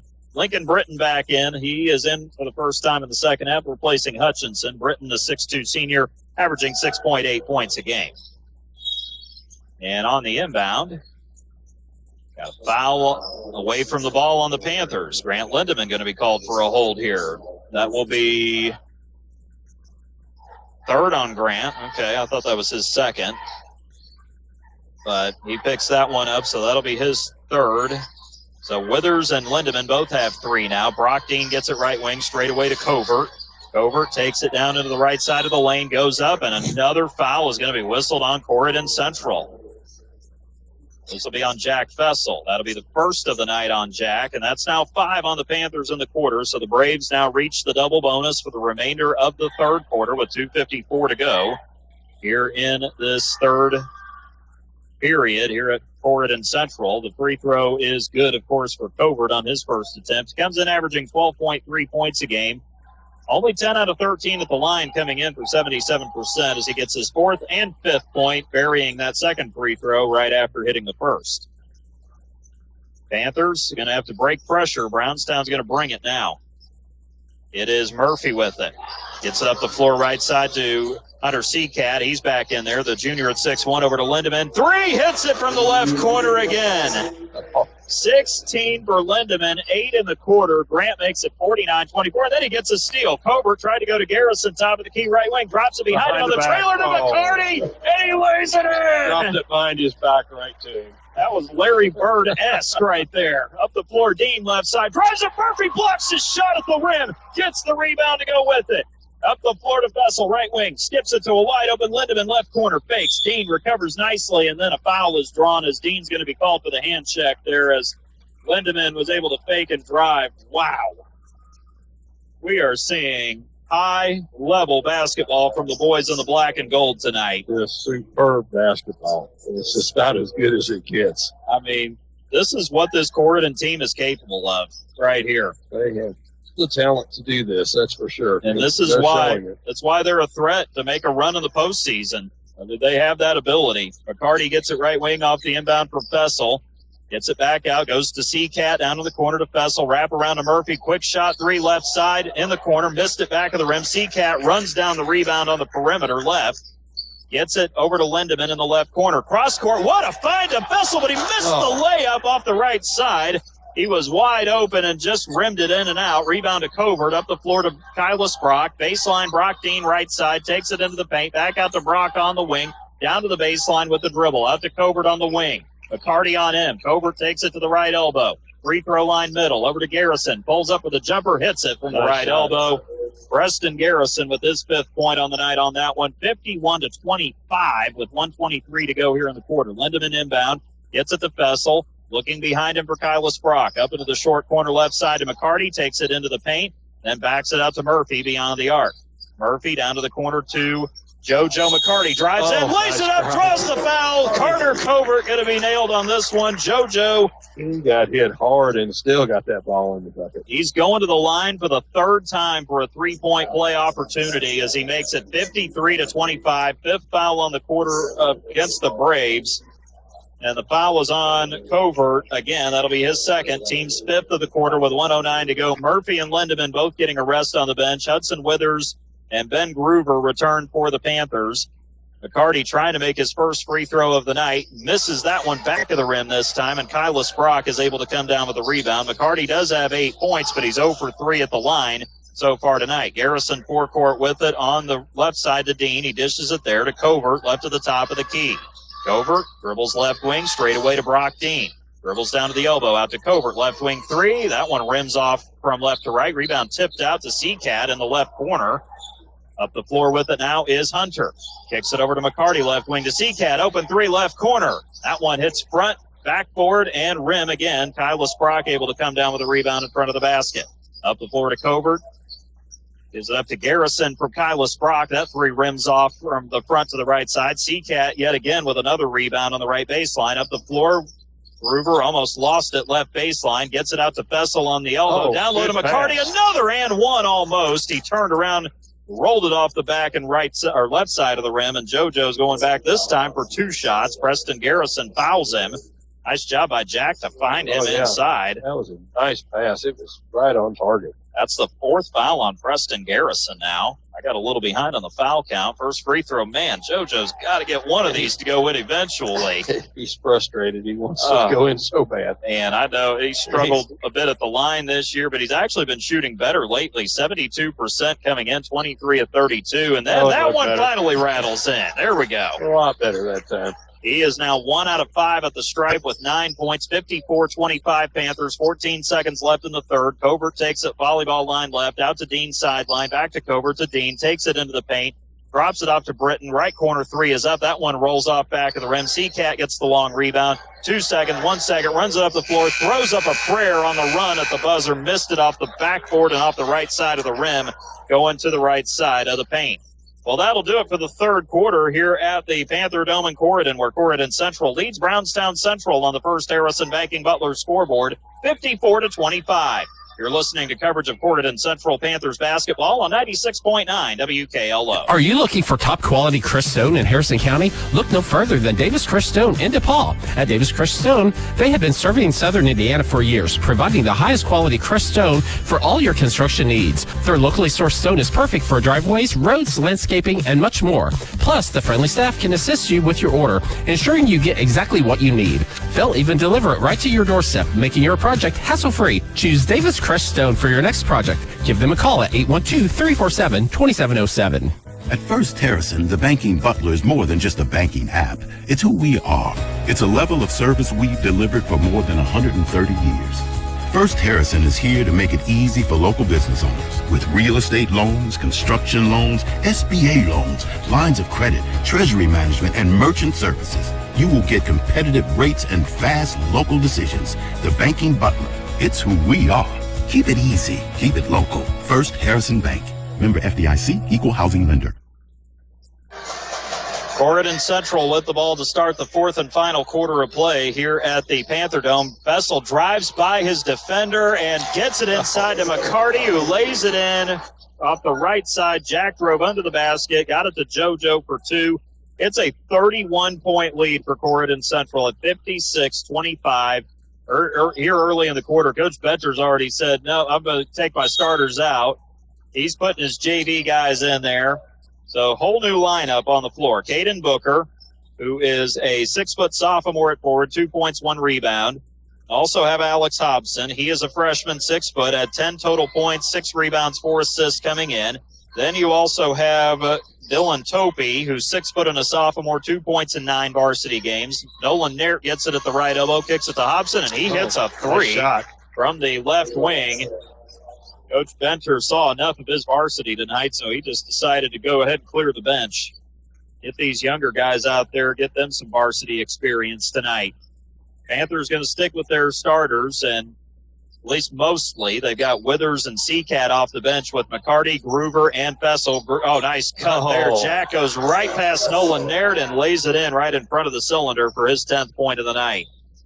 58-28, the lead back to 30. 6:50 to go here in the fourth quarter. Dylan Topey gets it left side, throws it right to Fessel, deflected to Withers, up the floor to Jack, lays it up right side and off the glass. 12 for Fessel. Yep, that's it, young man. Don't throw it to Jack Fessel. Not in his general direction, at least. Up the floor now, it is Camden Neerman. He's in there. He is a 5'9 freshman, averaging 1.6 points in 7 games. Rotated left side to Topey. Takes it baseline. Got it popped away from behind. Seacat tried to save it from left to right baseline. Could not do so. JoJo popped that loose. If he got a little more angle on it, Gordon would have had the ball again. Fessel will come out, as will McCarty and Groover, so they may be done for the night. Evan Murphy back in there along with Grant Lindeman. Evan Bennett making his first appearance tonight, 6'4" and a junior. Evans averaging 1.4 points a game on the season. Inbound comes to Neerman between the circles from the right side. Took it there off the dribble to Hobson on the left wing, down to the corner to Dylan Topey. Nolan Naird, by the way, out there, 6'4" freshman forward, 1.3 points a game in 9 games played. Braves turn it over again. Lindeman up the floor to Seacat, left corner. Seacat going to the basket, gets it off the back of the rim twice, and it falls in for Hunter Seacat for his first points of the night. 62-28 with 5:49 to go in the fourth. 1 basket away from putting a running clock on the number 9 team in 3A. Neerman to the corner for a 3. That's on the way short. Rebound Topey. Holding off there as Caden Booker missed that 3 from the right corner. And the foul is going to be whistled on Dylan Topey of Brownstown Central. He was trying to hold off on that rebound there. First foul of the quarter on the Braves, first on Topey tonight as well. Grant's coming out. Lindeman out as Aiden Judy comes in, 6-foot sophomore guard. Murphy also out. Dylan Johnson will come in for him. Johnson, 5'11" wing as a sophomore. Judy, 6 foot and a guard as a sophomore. Those guys have not scored yet this season, and 3 varsity games for Judy. And for Johnson, down low to Bennett. Nicely done from Hayden Judy, left wing to left block. Bennett makes it 64-28, and the running clock is now on with 5:17 to go in the fourth. Braves circle it left to right, out to Neerman, 3 right wing. Couldn't get that to go. Rebound tipped around not once but twice. And the Braves get it. It's Caden Booker with it left baseline. Misses the layup left side off the back and front rim, and the rebound comes down to Bennett. Just incredible, the effort the Panthers have had tonight. It's just phenomenal. There's no way to describe it. You can see it. It's just unbelievable how well they've played. It takes a lot to get Dave Benner just to sit on the bench and just look befuddled. I mean, he looks perplexed right now. And I can honestly say I've never seen him look so perplexed as a coach. He's a Hall of Fame coach, by the way. He's a great coach, and his kids just haven't been able to get it going tonight at all. Hudson Withers trying to go reverse layup left to right. Hit that off the backboard too strong. Braves got the rebound. Hobson has it on the right side to Caden Booker. 3 right corner, loads up for that, and there it is for the Braves. Nice shot. Caden Booker, he's a good shooter. We saw him in the JV game earlier. The Braves ended up winning that pretty handily over the Panthers, and unfortunately for Cam Smith's team, they took it on the chin tonight, especially in that second half. Bennett gets it left side, goes to Judy with it. Hayden has it on the right side, takes it between the circles, bounces to Dylan Johnson, left wing. Johnson has it top of the key off the bounce, looking for Hudson Withers, can't get it to him, goes to Judy. He'll drive by his defender, challenges Narrative, blocks the shot easily. Hayden probably needed to jump stop and pump fake there. Up the floor with it, but you got to learn somehow, right? Dylan Toby with it left side, down to the corner to Hobson, dribbles baseline, kicks it out to Neerman for a 3 right corner. That one rims in and out. Rebound tip to Hobson on the weak side. Back out now, down low to Naert, and he lays it up and in off the right side of the window. His first 2 points of the night, averaging 1.3 in varsity play. 64-33 with 3:18 to go in the fourth quarter. Trying to empty the rest of the popcorn from the concession stand behind us now. Here's a drive. Seacat too strong on the layup attempt. Rebound to the Braves. Up the floor now, Hobson kicks it to Booker, right wing in the forecourt. Looks cross court. Kicks it to Camden Neerman. Fires the 3 left wing. Misses front of the rim, but Topi under the basket is able to grab the rebound. Gets it back out straight away. Naert for 3. He misses that one off the back of the rim, and Seacat flies into the air to grab the rebound, only to lead to a timeout here. Panthers call timeout, 2:49 to go fourth quarter, leading 64-33 on the First Harrison Banking Butler scoreboard. You're listening to Corydon Central Panthers basketball on 96.9 WKLO. Looking to update your floors? Denny's Carpet in Corydon has been your local expert for over 35 years. From cozy carpets to durable hardwoods and stylish vinyl, they have it all and at prices you love. With top-notch customer service and affordable options, they make it easy to transform your space. Plus, enjoy special discounts on select flooring. Stop by or call 812-738-8466 off Highway 62 in Corydon. Denny's Carpet, because they know quality and affordability matter. Living with arthritis or an autoimmune condition can be tough, and at Harrison County Hospital, they're here to help, and they're excited to welcome Rachel Waite, APRN, the newest rheumatology specialist. Rachel takes the time to listen, create a treatment plan just for you, and give the support you need to feel your best. Ready to take the next step toward relief? Call her today at 812-734-3800 or learn more at hchin.org/rheumatology. Harrison County Hospital, celebrating 75 years of caring for our community. Panthers control it out of the timeout. Got a new face in the game. We're going to have to identify who it is there for Corydon because they don't have a number 15 on the varsity roster. Evan Bennett gets it right block, gets it stripped away out of bounds as Dawson Brannaman checks in for Brownstown. First time we've seen him tonight, 5'9" sophomore. No points in 7 varsity games. Also has a blocked shot in varsity play this season, coming off the bench for the JV. Long pass. Thankfully retrieved at the backcourt by the young Panther there. Wondering about that one. And Corydon Central sending out everybody right now. It is Dylan Johnson with it up top, hands it off. We're going to figure out who this is. I know who it is. I just don't have the roster to identify. First time he's dressed varsity this year too, but he plays JV for the Panthers. We'll figure it out here momentarily. With it on the left side is Johnson. Kicks it out to the perimeter. Panthers, less than 2 minutes to go. They're going to roll in this one and establish second place. And just scored. Trying to see who it was there.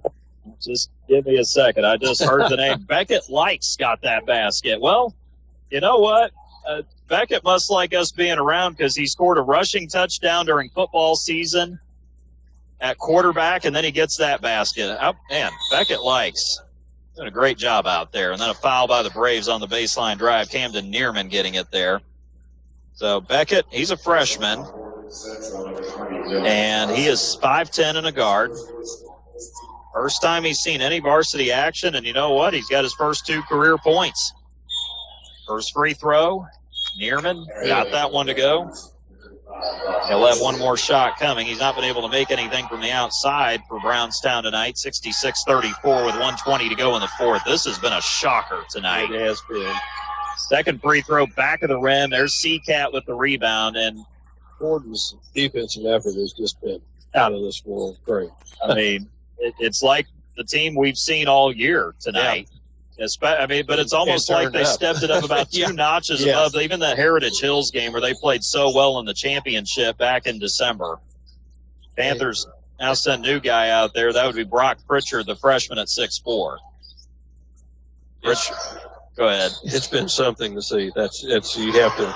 I mean, I hope we've been able to broadcast it where people could see visually some way mentally how this has been, because it's just been an incredible game to watch for Gordon. They've just played super. Well, Camden Neerman just drove it all the way to the other end and laid it in. Panthers' Dylan Johnson just picked up his second personal foul. He got one earlier in the quarter. Free throw is good for Neerman, who has managed to put up 4 points in the quarter. I can honestly say in all the time we've covered Brownstown Central, this is the first time I've seen the Braves just have every last bit of energy drained from them. Yeah, I've never seen it before. This is one, just taking away everything they had. You know what the worst part about this is for Brownstown? They got to stew on this all weekend. Yeah. I mean, that's the worst part of it. They can't answer this until next week. And that's Wednesday when they host Austin. If I'm Austin, I better be on high alert going to the pit on Wednesday night, because I think this team's going to be out for revenge. I would be on red alert for sure if I was Austin. Final 4 seconds off the clock as Beckett Likes will dribble it out, and that'll do it. The Corydon Central Panthers eviscerate the Brownstown Central Braves. Never imagined I would ever say that in the whole time we broadcasted Corydon Central and North Harrison basketball, but there it is. The number 11 team in Class 3A roars with a vengeance after taking a beating on the road last night, and they serve one up to the Brownstown Central Braves tonight to the tune of a 66-37 victory here inside the Panther Dome on the campus of Corydon Central High School. Well, we're going to head into a very joyous Davis Crushstone postgame show on the other side of the break. We'll have final stats and analysis, and we will also talk to a much happier head coach in Joseph Hinton. Panthers just getting their 96th win with Coach Hinton in charge, 4 away from 100 career victories in his 7th year here at Corydon Central. Brownstown slips to 10-4 with the loss now on the season, and they are completely out of the conference title hunt now, mathematically, with a 3-3 record in league play. Their 3-game win streak also snapped tonight as well. The Panthers, meanwhile, will rise to 14-4 overall and 4-1, sitting right in second place with behind the Silver Creek Dragons in the Mid-Southern Conference standings. 66-37, the final tonight on the First Harrison Banking Butler scoreboard. Our Davis Crushstone postgame show is on the way next. You're listening to Corydon Central Panthers basketball right here on 96.9 at WKLO. Morgan's Auto Salvage has been serving the community for many years and have been in the car business since 1984. Morgan's Auto Salvage has late model car, truck, and now carrying semi-truck parts. Can't find a part? With Nationwide Locator, you can find any part you need for your car, truck, or semi. Located on North State Road 37 in Paoli, Indiana. Open Monday through Friday from 8 a.m. to 5 p.m. Check out their Facebook page at Morgan's Auto Salvage. For questions, call 812-723-2121. Let Morgan's Auto Salvage experience go to work for you. Living with arthritis or an autoimmune condition can be tough, and at Harrison County Hospital, they're here to help, and they're excited to welcome Rachel Waite, APRN, the newest rheumatology specialist. Rachel takes the time to listen, create a treatment plan just for you, and give the support you need to feel your best. Ready to take the next step toward relief? Call her today at 812-734-3800 or learn more at hchin.org/rheumatology. Harrison County Hospital, celebrating 75 years of caring for our community.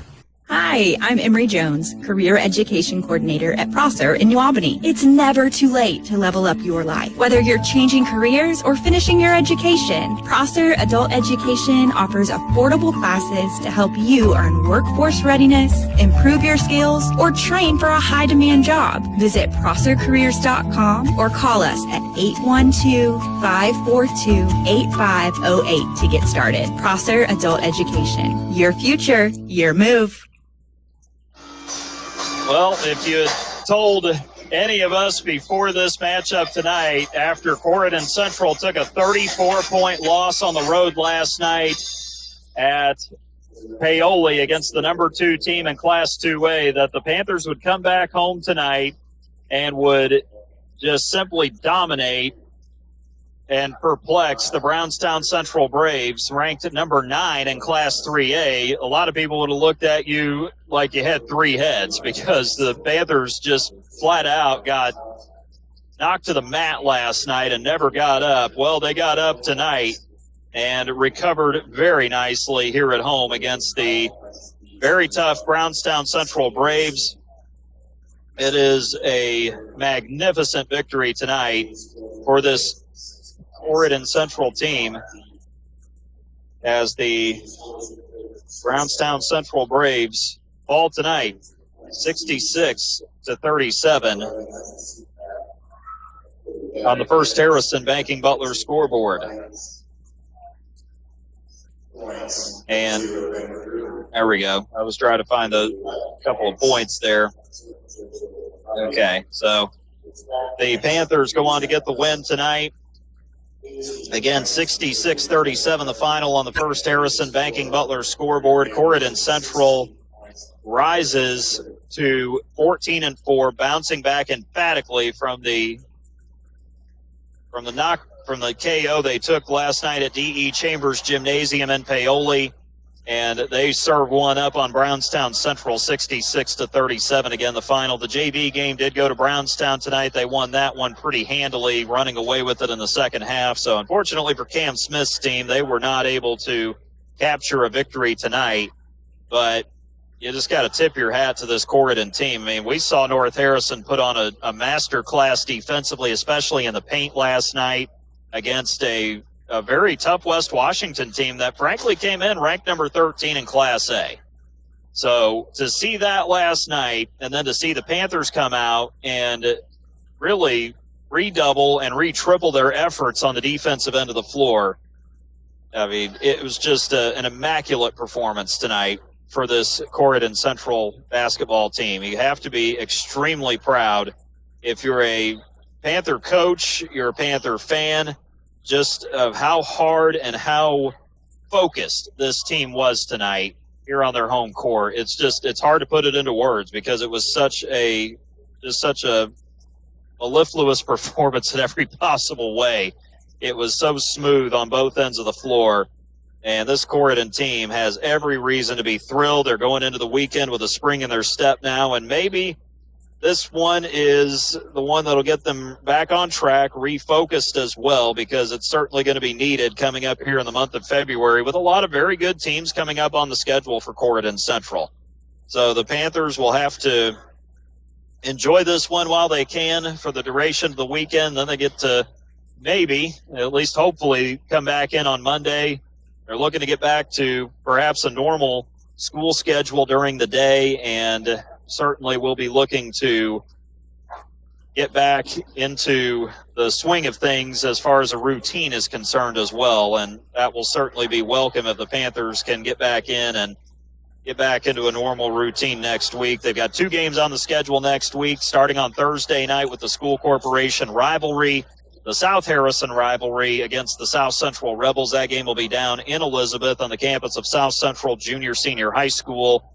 And the Panthers will tangle with their rival, the Rebels, down there. Another Harrison County matchup. The Panthers have won both games against Harrison County rivals so far this season and have done so in, I would say, impressive fashion to this juncture of the campaign. And now they get South Central to try to pull the sweep and clinch essentially the Harrison County championship coming up on Thursday night. We'll have that game for you as it is scheduled right now on 96.9 WKLO, JV at 6, varsity around 7:30 with our pregame coverage presented by Davis Crush Stone, set to begin around 7:15 down at the Rebel Gym on the campus of South Central Junior-Senior High School.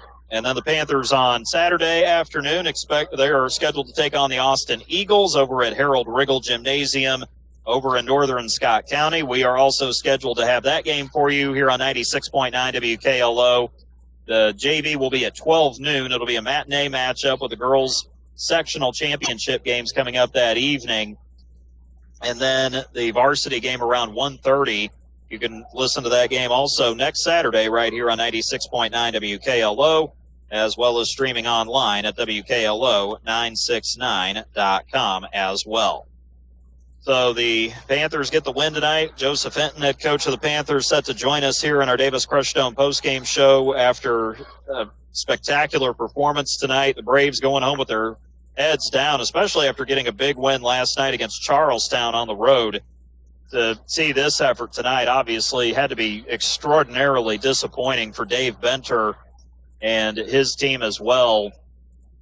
They just simply couldn't get anything right, and it was obviously frustrating for Coach Benter and certainly for his staff. I know he was about as unhappy a camper as you could possibly be considering the circumstances there. When people see this final score and see that Corydon did indeed get the lead up to 35 points, which is still, I mean, you just shake your head at that because you just did not think that was, it wasn't even in the realm of possibilities. I mean, it just was never in the realm of possibilities that this team could possibly get a lead of that caliber here tonight, and yet they did exactly that. Had the lead over 30 points in the fourth quarter. Just tremendous basketball tonight for this Corydon team. Have every reason to be smiling right now after this one. Of course, they're not one of these situations, too. You don't want to rest on your laurels. You want to make sure that you build on this and continue to grow and develop from that as the season goes along. And a much happier head coach is coming to join us here at our Davis Crush Stone postgame showdown. We'll get to the scoring and shooting here coming up here, and after getting to talking to Coach Hinton as his team pulls out the victory tonight here at home over Brownstown Central. As they pull out, they flat out hammered the Braves here tonight on their home court. So we'll talk to Coach Hinton here in just a few moments. Limited Brownstown to just 5 made three-point shots. That's something that you very seldom see from any team. And really, outside of the Silver Creek game that Brownstown lost by 42 points 2 weeks ago, I believe it was, outside of that, this is definitely the worst performance the Braves have put up in this contest. So, I mean, you just look at the numbers and you just shake your head because, you know, this is a situation where Corydon really did almost every single thing that you could have asked for tonight. I mean, it truly was that kind of performance. Brownstown did not have a single double-digit score. In fact, nobody was really that close to double digits tonight, just to give you an idea for this Brownstown team. 6 points. The leading scorer tonight, we'll go ahead and reveal it, was Brock Dean. He had 2 in the second. He had 4 in the third on a couple of baskets, so he finishes with 6 points. Carter Covert had 5 points, 3 in the first quarter on that tray early on, and then he got a couple of free throws in the third, 5 for Covert. Preston Garrison, a 3 in the second, a 2 in the third. He finished with 5 points tonight. Eli Hutchinson, 2 points second quarter, 1 out of 2 on the free throw line in the third, 3 points for Hutchinson. Kyla Brock, 3-point play in the second quarter, 3 for him. Lincoln Britton hit that 3 early on for the Braves. He finished with 3. Off the bench, Alex Hobson and Caden Booker both get triples late in the game. off the bench for 3 points apiece. Camden Neerman, 4 points on a 3-point play and 1 of 2 free throws. And then Nolan Naird with a basket for 2 in the fourth quarter for the Braves. Lane Pendleton, his second game back tonight on the minutes restriction, did not score. Dawson Brannaman saw time, as did Dylan Topey. They did not score for the Braves tonight. Head coach Joseph Benton joins us now in our Davis Crushstone postgame show. 66-37 Corydon Central tonight.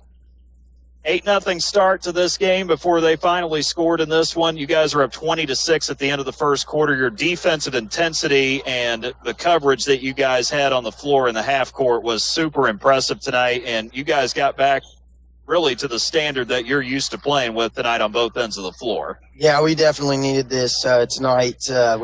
We honestly probably needed what happened to us last night. It kind of woke these kids up and what we expect and how we have to attack each and every game that we come out. You cannot overlook teams. You cannot come out and be underprepared, whether or not you have 2 practices, 4 practices, 5. You got to come out ready to go and be ready to compete. If you love to compete, you should love to be out there on the floor no matter what, in any situation. And I am proud of the way we responded from last night. They took it as a learning lesson, and they showed me that what they are capable of. And I thought we had a really well-rounded game tonight that showed what we are capable of. Well, I don't know if Panthers hibernate, and if last night was a hibernation, tonight was an ultimate reawakening for you guys. And, I mean, your activity, I was just so impressed, Joe, with the team defense tonight. It was so sticky. Brownstown is so used to being able to get into their sets and run them so effortlessly. You guys just made them have to stay on one side of the floor, took the lane away from them. If they did get into the lane, you were contesting shots. I mean, it was just such a great performance, and just probably I'd say your best defensive performance as a team so far this season. We did a great job. They were actually in position. I don't know if you could hear me yelling, but I told them we didn't have any time to stand up. We didn't have any time to celebrate. Yeah. We got that lead, and I said, I'm tired of giving up leads, boys. I know you are too. So we were on them about being in defensive position. I thought we covered the post really well tonight. I thought we got in the baseline side. I thought we had the correct digs. And on the 3-point shooters, I know they had an off night, and we know that may have not been their best performance that they could have. But I thought we contested them pretty well. You know, I thought we fought on the boards tonight. There's still some little things that we have got to get better at if we want to execute there down in March when it happens. Right. But overall, you know, that was one of our better defensive efforts as a team, as a whole. I think everybody that got out there tonight actually did their job and did what they were supposed to do and really stay focused on task. Well, of course, they did make a bit of a run on you there in the second. They got it down to 8 after you guys got the lead up to 16 there at one point. But to your guys' credit, they responded extremely well to close out the half. In fact, went on an 8-0 run to get the lead back to 16 by halftime. And it seemed like that was a kind of a refocusing there right before halftime that got you guys ready for the second half there. Oh, 100%. I mean, I thought we moved the ball very well. I thought that we were under control, even with the pressure and the traps that they were trying to throw at us. I thought we were under control tonight. Complete 180 from last night. Complete 180, but I thought these guys did a really good job tonight of that. We moved the basketball. We got the ball inside the paint. We got the ball to the elbow. We got the ball where we wanted it to tonight, and that's why we were able to execute. We weren't playing patty cake out there at the top. You know, we weren't just passing the ball around the horn. Right. I thought we did a great job of getting it inside the lane. And as we always talk about in basketball, inside out is huge. You've got to get the ball inside if you want to get the ball on the outside, and you got to have both if you want to be successful. And tonight they really bought into that. And I thought we had some guys make some tough finishes. If I had anything to gripe about, we got to make free throws. Yeah. If I had anything to gripe about, really, we got to make more free throws. Right. But, you know, they really came back into it there in the second quarter. When we started taking little quick shots, I said, that ain't it. We got to make them play defense. We want the best shot possible for us and make them play defense. Don't let them creep back into this game. And our boys did that. And they listened, and they followed through tonight. And it was a well-deserved win for our boys, and probably happy to get me off their backs from last night. No doubt about it. Well, I mean, offensively, the spacing was excellent tonight. Obviously, they tried to trap you, and their trap is usually very effective out there, especially out front against guards. But your guards did such a good job looking for the open person, not focusing on who was coming at them. And with that spacing and quick ball movement, made a lot of great decisions tonight because of that. Oh, 100%. When you get the ball in certain spots on the floor, the spacing matters, the timing matters. Right. And when we start just jogging around through our offense, or when we're going super fast where we're out of our own bodies, like, that's not what makes us successful. And you can still put up a number. You can still technically play, quote unquote, as they call fast, if you can play under control. And that's huge to understand, to know when to whoa and to know when to go. That's something I've said before to my teams in the past. Tonight was a good example of that. I thought we were under control. There were times where we attacked where we needed to attack, but there was also some times where we pulled it out and ran some offense and not just said, oh, well, maybe I'll take this shot, right? I thought they did a good job of that. And then defensively, of course, talk about how you guys were able to disrupt them, but you guys were able to get a lot of deflections. You got some steals and then got out on the open floor. And I thought, even though you talk about playing fast, playing under control, I thought you guys did that very well in transition most of the night tonight. When you got people running with you, it's amazing what happens. If it's just a 1-on-5 show, you kind of run into some problems and issues. We had people filling the lanes tonight. You know, we had people feeding it to each other and getting into the right spot, and honestly, getting the ball in the middle of the floor. You know, if you get stuck on one side of the floor, you're limiting yourself. The last time I checked, you have an entire court there to use, and if you can use that well and get into the spots of spacing, you're going to have good opportunities. And I thought our guys executed that tonight. I thought we made a lot of tough buckets inside.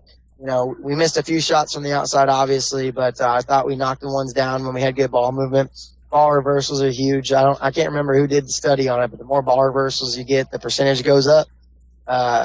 And I don't even know if you need numbers to know that. Maybe that's just a basketball thing. But I'm telling you, these boys really responded from last night. I'm extremely proud of them and the product that they brought out tonight here.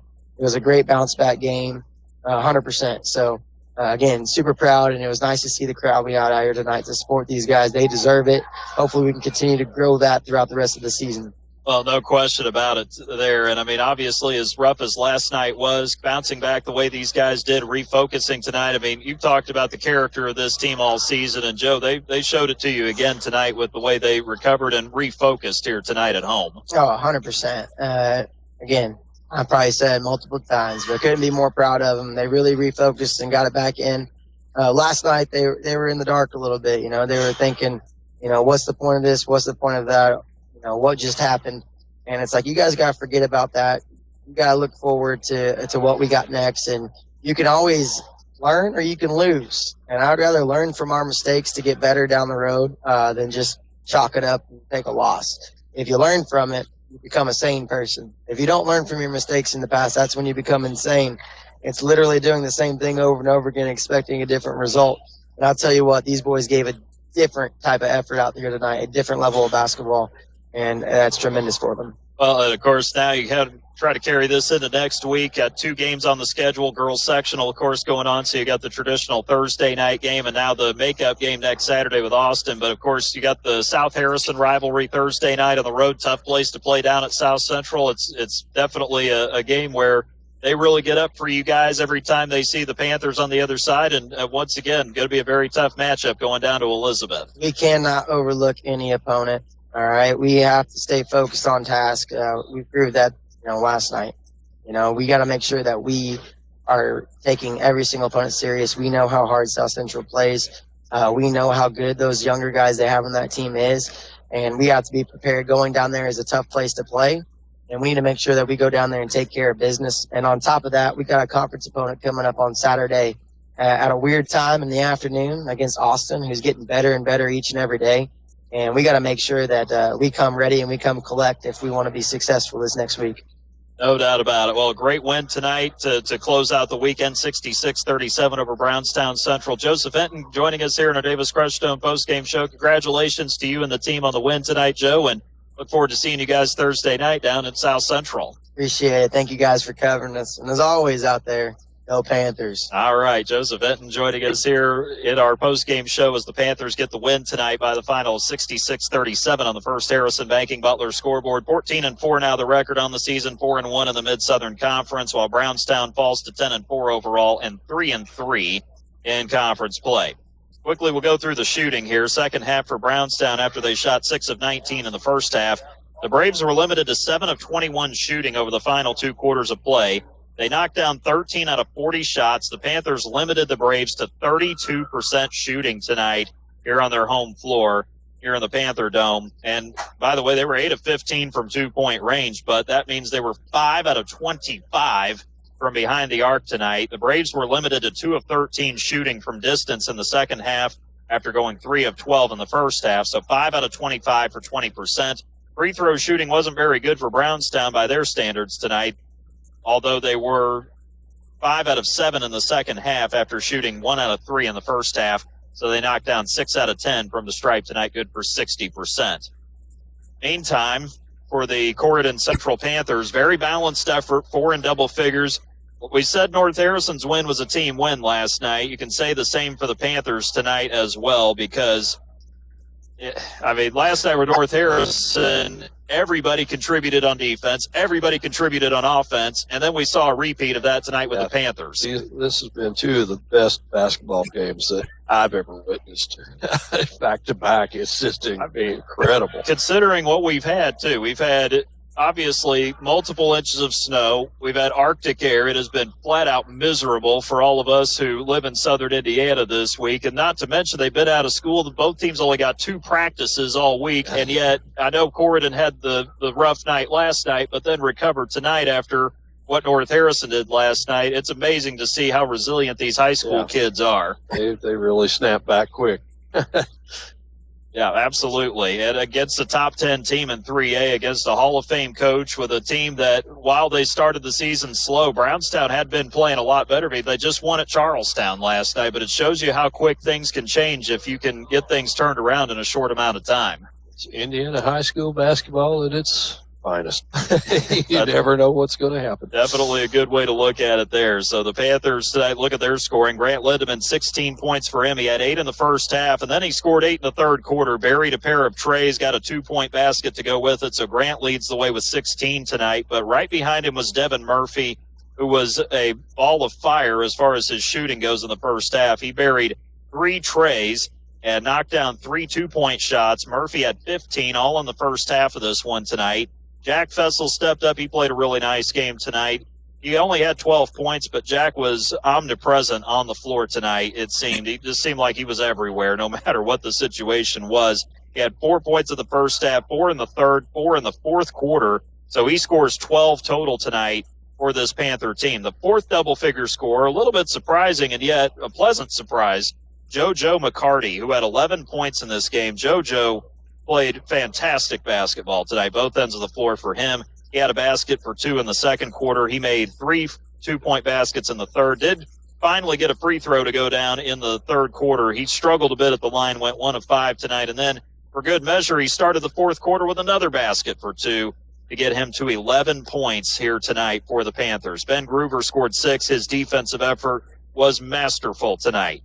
3-point play in the first quarter, 1 of 2 free throws in the third, another 2-point basket in that third as well. Ben had 6 tonight.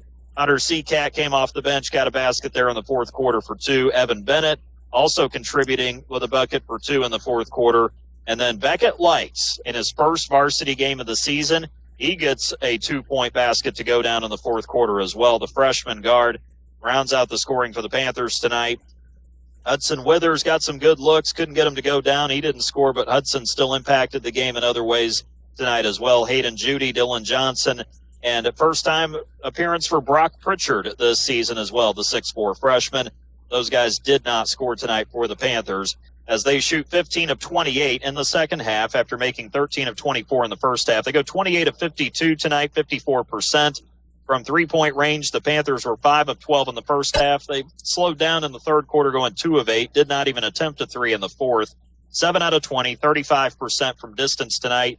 And as Joe mentioned, the only thing he would nitpick would be free throw shooting. The Panthers had a rough night there, 3 out of 8 for 38%, but at least they didn't have a ton of free throws to yank that percentage down too far. They've been 74% on the season coming into the weekend. It was 20-6 at the end of the first quarter. Panthers were in charge. They outscored Brownstown 12-10 in the second quarter, outscored the Braves 8-0 to close out the half to get that lead. And then third quarter, the Panthers really put the hammer down on the Braves 22-9 to take a 54-25 lead into the fourth quarter. And in that fourth quarter, the two teams played even. even though the Panthers did get the lead up to 34-35 there at one point as they go on to win 66-37. We'll take a break here, and we'll come back, give you the final rebounds, turnovers, and assists, and wrap things up in our Davis Crushstone postgame show here tonight. You're listening to coverage of Corydon Central Panthers basketball right here on 96.9 WKLO. Real country, pure country. 96.9 WKLO, Hardinsburg, Corydon, Paoli. Are you looking for top quality crushed stone in Harrison County? Look no further than Davis Crushed Stone in DePaul. At Davis Crushed Stone, they have been serving Southern Indiana for years, providing the highest quality crushed stone for all your construction needs. Their locally sourced stone is perfect for driveways, roads, landscaping, and much more. Plus, the friendly staff can assist you with your order, ensuring you get exactly what you need. They'll even deliver it right to your doorstep, making your project hassle-free. Choose Davis Crushed Stone for your next project. Give them a call at 812-347-2707. Brownstown Central going home with the loss tonight as they fall to 10-4 overall, 3-3 in the Mid-Southern Conference. Corydon Central, number 11 in Class 3A, they rise to 14-4 overall, 4-1 in the Mid-Southern with a 66-37 win over Brownstown Central tonight here at the Panther Dome on the campus of Corydon Central High School here in the town of Corydon. Looking at the final statistics as far as rebounds go tonight, the Panthers win that category 24-21 over the Braves. Both teams had 6 offensive rebounds to their credit tonight. A lot of Braves got involved on the boards. Carter Covert and Eli Hutchinson led the way. They both had 4 rebounds tonight. Hutchinson collected 2 offensive rebounds. Covert 1. Preston Garrison, 3 rebounds, 3 for Kylis Brock tonight. Garrison did garner an offensive rebound in this game for the Braves tonight. Meantime, with 2 rebounds, Alex Hobson for the Braves. On the single rebounds tonight, Caden Booker and Dylan Topi both able to get an offensive rebound there in the fourth quarter. Brock Dean, Lane Pendleton, and Lincoln Britton all had 1 rebound apiece on the defensive end tonight. 21 total, 6 on the offensive end for the Braves. As far as Corydon Central went, 24 rebounds, 6 offensive. The leader tonight was Hunter Seacat on the glass. Nice job by Hunter. His hustle was very well needed on the floor tonight and he did a great job contributing in that way. Seacat had 7 rebounds, 1 offensive board tonight. Ben Groover was a monster on the boards as well. 6 rebounds, 2 on the offensive end. Devin Murphy had 4 rebounds, 1 offensive tonight. And even if you didn't get a rebound for the Panthers tonight, you definitely were able to at least tip it to somebody who could go get it eventually. That was certainly a huge key tonight as well. Grant Lindeman, 2 rebounds, 1 offensive. Same for Hudson Withers. Jack Fessel, 2 defensive rebounds, and JoJo McCarty with 1 rebound tonight as well. There weren't really a lot of turnovers. Brownstown had the lion's share of them, so to speak. 6 in the first half, 4 in the second half. They finished with 10 turnovers tonight here on the road, while the Panthers had 2 turnovers in the first half and 1 in the second half. 3 turnovers tonight for Corydon Central. They've been averaging about 8 a game coming in. Brownstown, on the other hand, has been averaging about 12 per game, so they kept it below their average. But the Panthers did a great job getting their hands on passes and getting deflections, even if they weren't forcing turnovers tonight. The Braves dish out 7 assists on 13 made baskets. Brock Dean had 3 assists to lead his team in that category. He's been leading the team in assists all season. Carter Covert, Lane Pendleton, Alex Hobson, and Nolan Naird all had 1 assist tonight for Brownstown Central. 14 assists on 28 made shots for the Panthers tonight. Grant Lindeman, Jack Fessel, and Ben Groover all dished out 3 dimes in this one. Hudson Withers had 2 assists for him. JoJo McCarty, 1 assist. Hunter Seacat had 1 assist. And Aiden Judy coming off the bench getting 1 assist tonight for the Panthers as well. No ties, no lead changes en route to a 66-37 victory over the Brownstown Central Braves here tonight as the Panthers solidify second place to themselves in the Mid-Southern Conference with this victory tonight. Taking a look at girls basketball scores around the area earlier today, Borden in Class A going on the road to knock off 4A Bedford North Lawrence 43-36 this afternoon as the Lady Braves rain on the Lady Stars senior day today. Charlestown a winner over Seymour this afternoon, 42-32 the final in that one. These are girls basketball scores. Edgewood knocked off Paoli 48-39 earlier today as well. Orleans overwhelmed Mitchell 71-31. Perry Central knocks off Lanesville 48-29. Silver Creek takes down Jennings County 61-49 at the final in that one.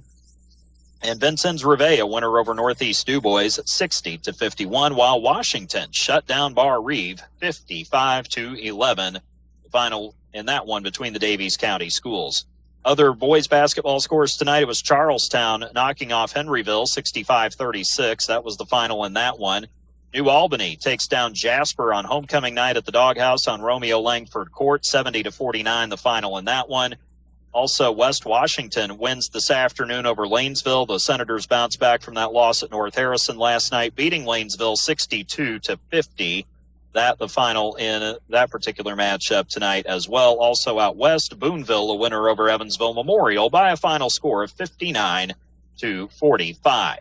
So those are the scores around the area tonight, and a great job there tonight by the Panthers. The JV team unfortunately took the loss tonight, but a nice win for the varsity over Brownstown Central. Also in Big Ten men's basketball today, Indiana goes out to Westwood. They had control of the game in the second half and looked like they were going to win this one over the Bruins. UCLA made a mad push to the finish, forced overtime, and then they went to a second overtime.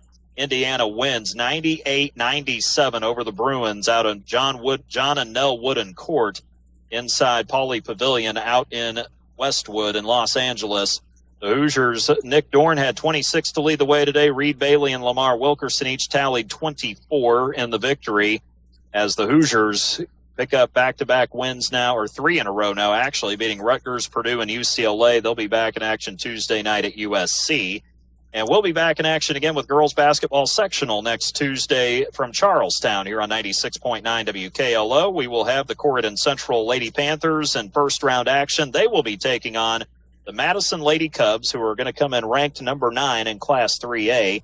Lady Panthers getting a rematch with Madison, a game that took place on January 17th. The Lady Cubs won that one 64-40 over in Madison at Connors Salm Gymnasium. Senior guard Juliana Davis had a 37-point outburst that night, or that afternoon, I should say, and became the all-time leading scorer in Madison girls basketball history. Lady Cubs come in with a 5-game win streak, and they are 16-5 on the season.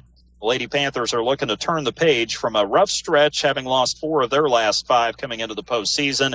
The defending sectional champions will have to improve their defensive effort and, of course, bring some balanced scoring heading into the postseason as well. The Lady Panthers looking to avoid their first losing season since a 10-11 record back in the 2020-21 season. So join us Tuesday night for our Davis Crushstone pregame coverage. And at earliest, we'll probably get started around 7:15 Tuesday night. Scottsburg and Silver Creek will tip off at 6. Then it's Madison and Corydon Central around 7:30, 7:40 from the Charlestown Sports Arena. 7:15 our earliest start time. And we could possibly start as late as 7:25. We'll try to keep you posted on that as well from the Charlestown Sports Arena in the 51st edition of the IHSAA Girls Basketball State Tournament. Then we got Corydon boys basketball Thursday night here on 96.9 WKLO. The Panthers will head down to Elizabeth to take on the South Central Rebels. JV at 6, varsity around 7:30 with our pregame to start around 7:15. As we close up shop for the night and for the weekend, we'd like to thank all of our great sponsors, Harrison County Hospital, Denny's Carpet, and Our Place, Drug and Alcohol Services in Corydon, Prosser Career Education Center in New Albany, Bender Lumber, First Harrison Bank, Jiffy Tax Shack in Tazewell, Morgan's Auto Salvage in Paoli, and Davis Crush Stone in DePaul.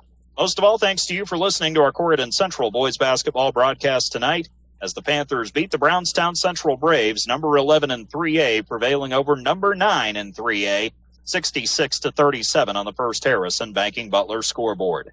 We thank you for listening to our broadcast and for tuning into our postgame coverage presented by Davis Crush Stone, located at 8605 Big John Road in DePaul. For all of your crushed stone, lime, and aggregate needs, call Davis Crush Stone at 812-347-2707.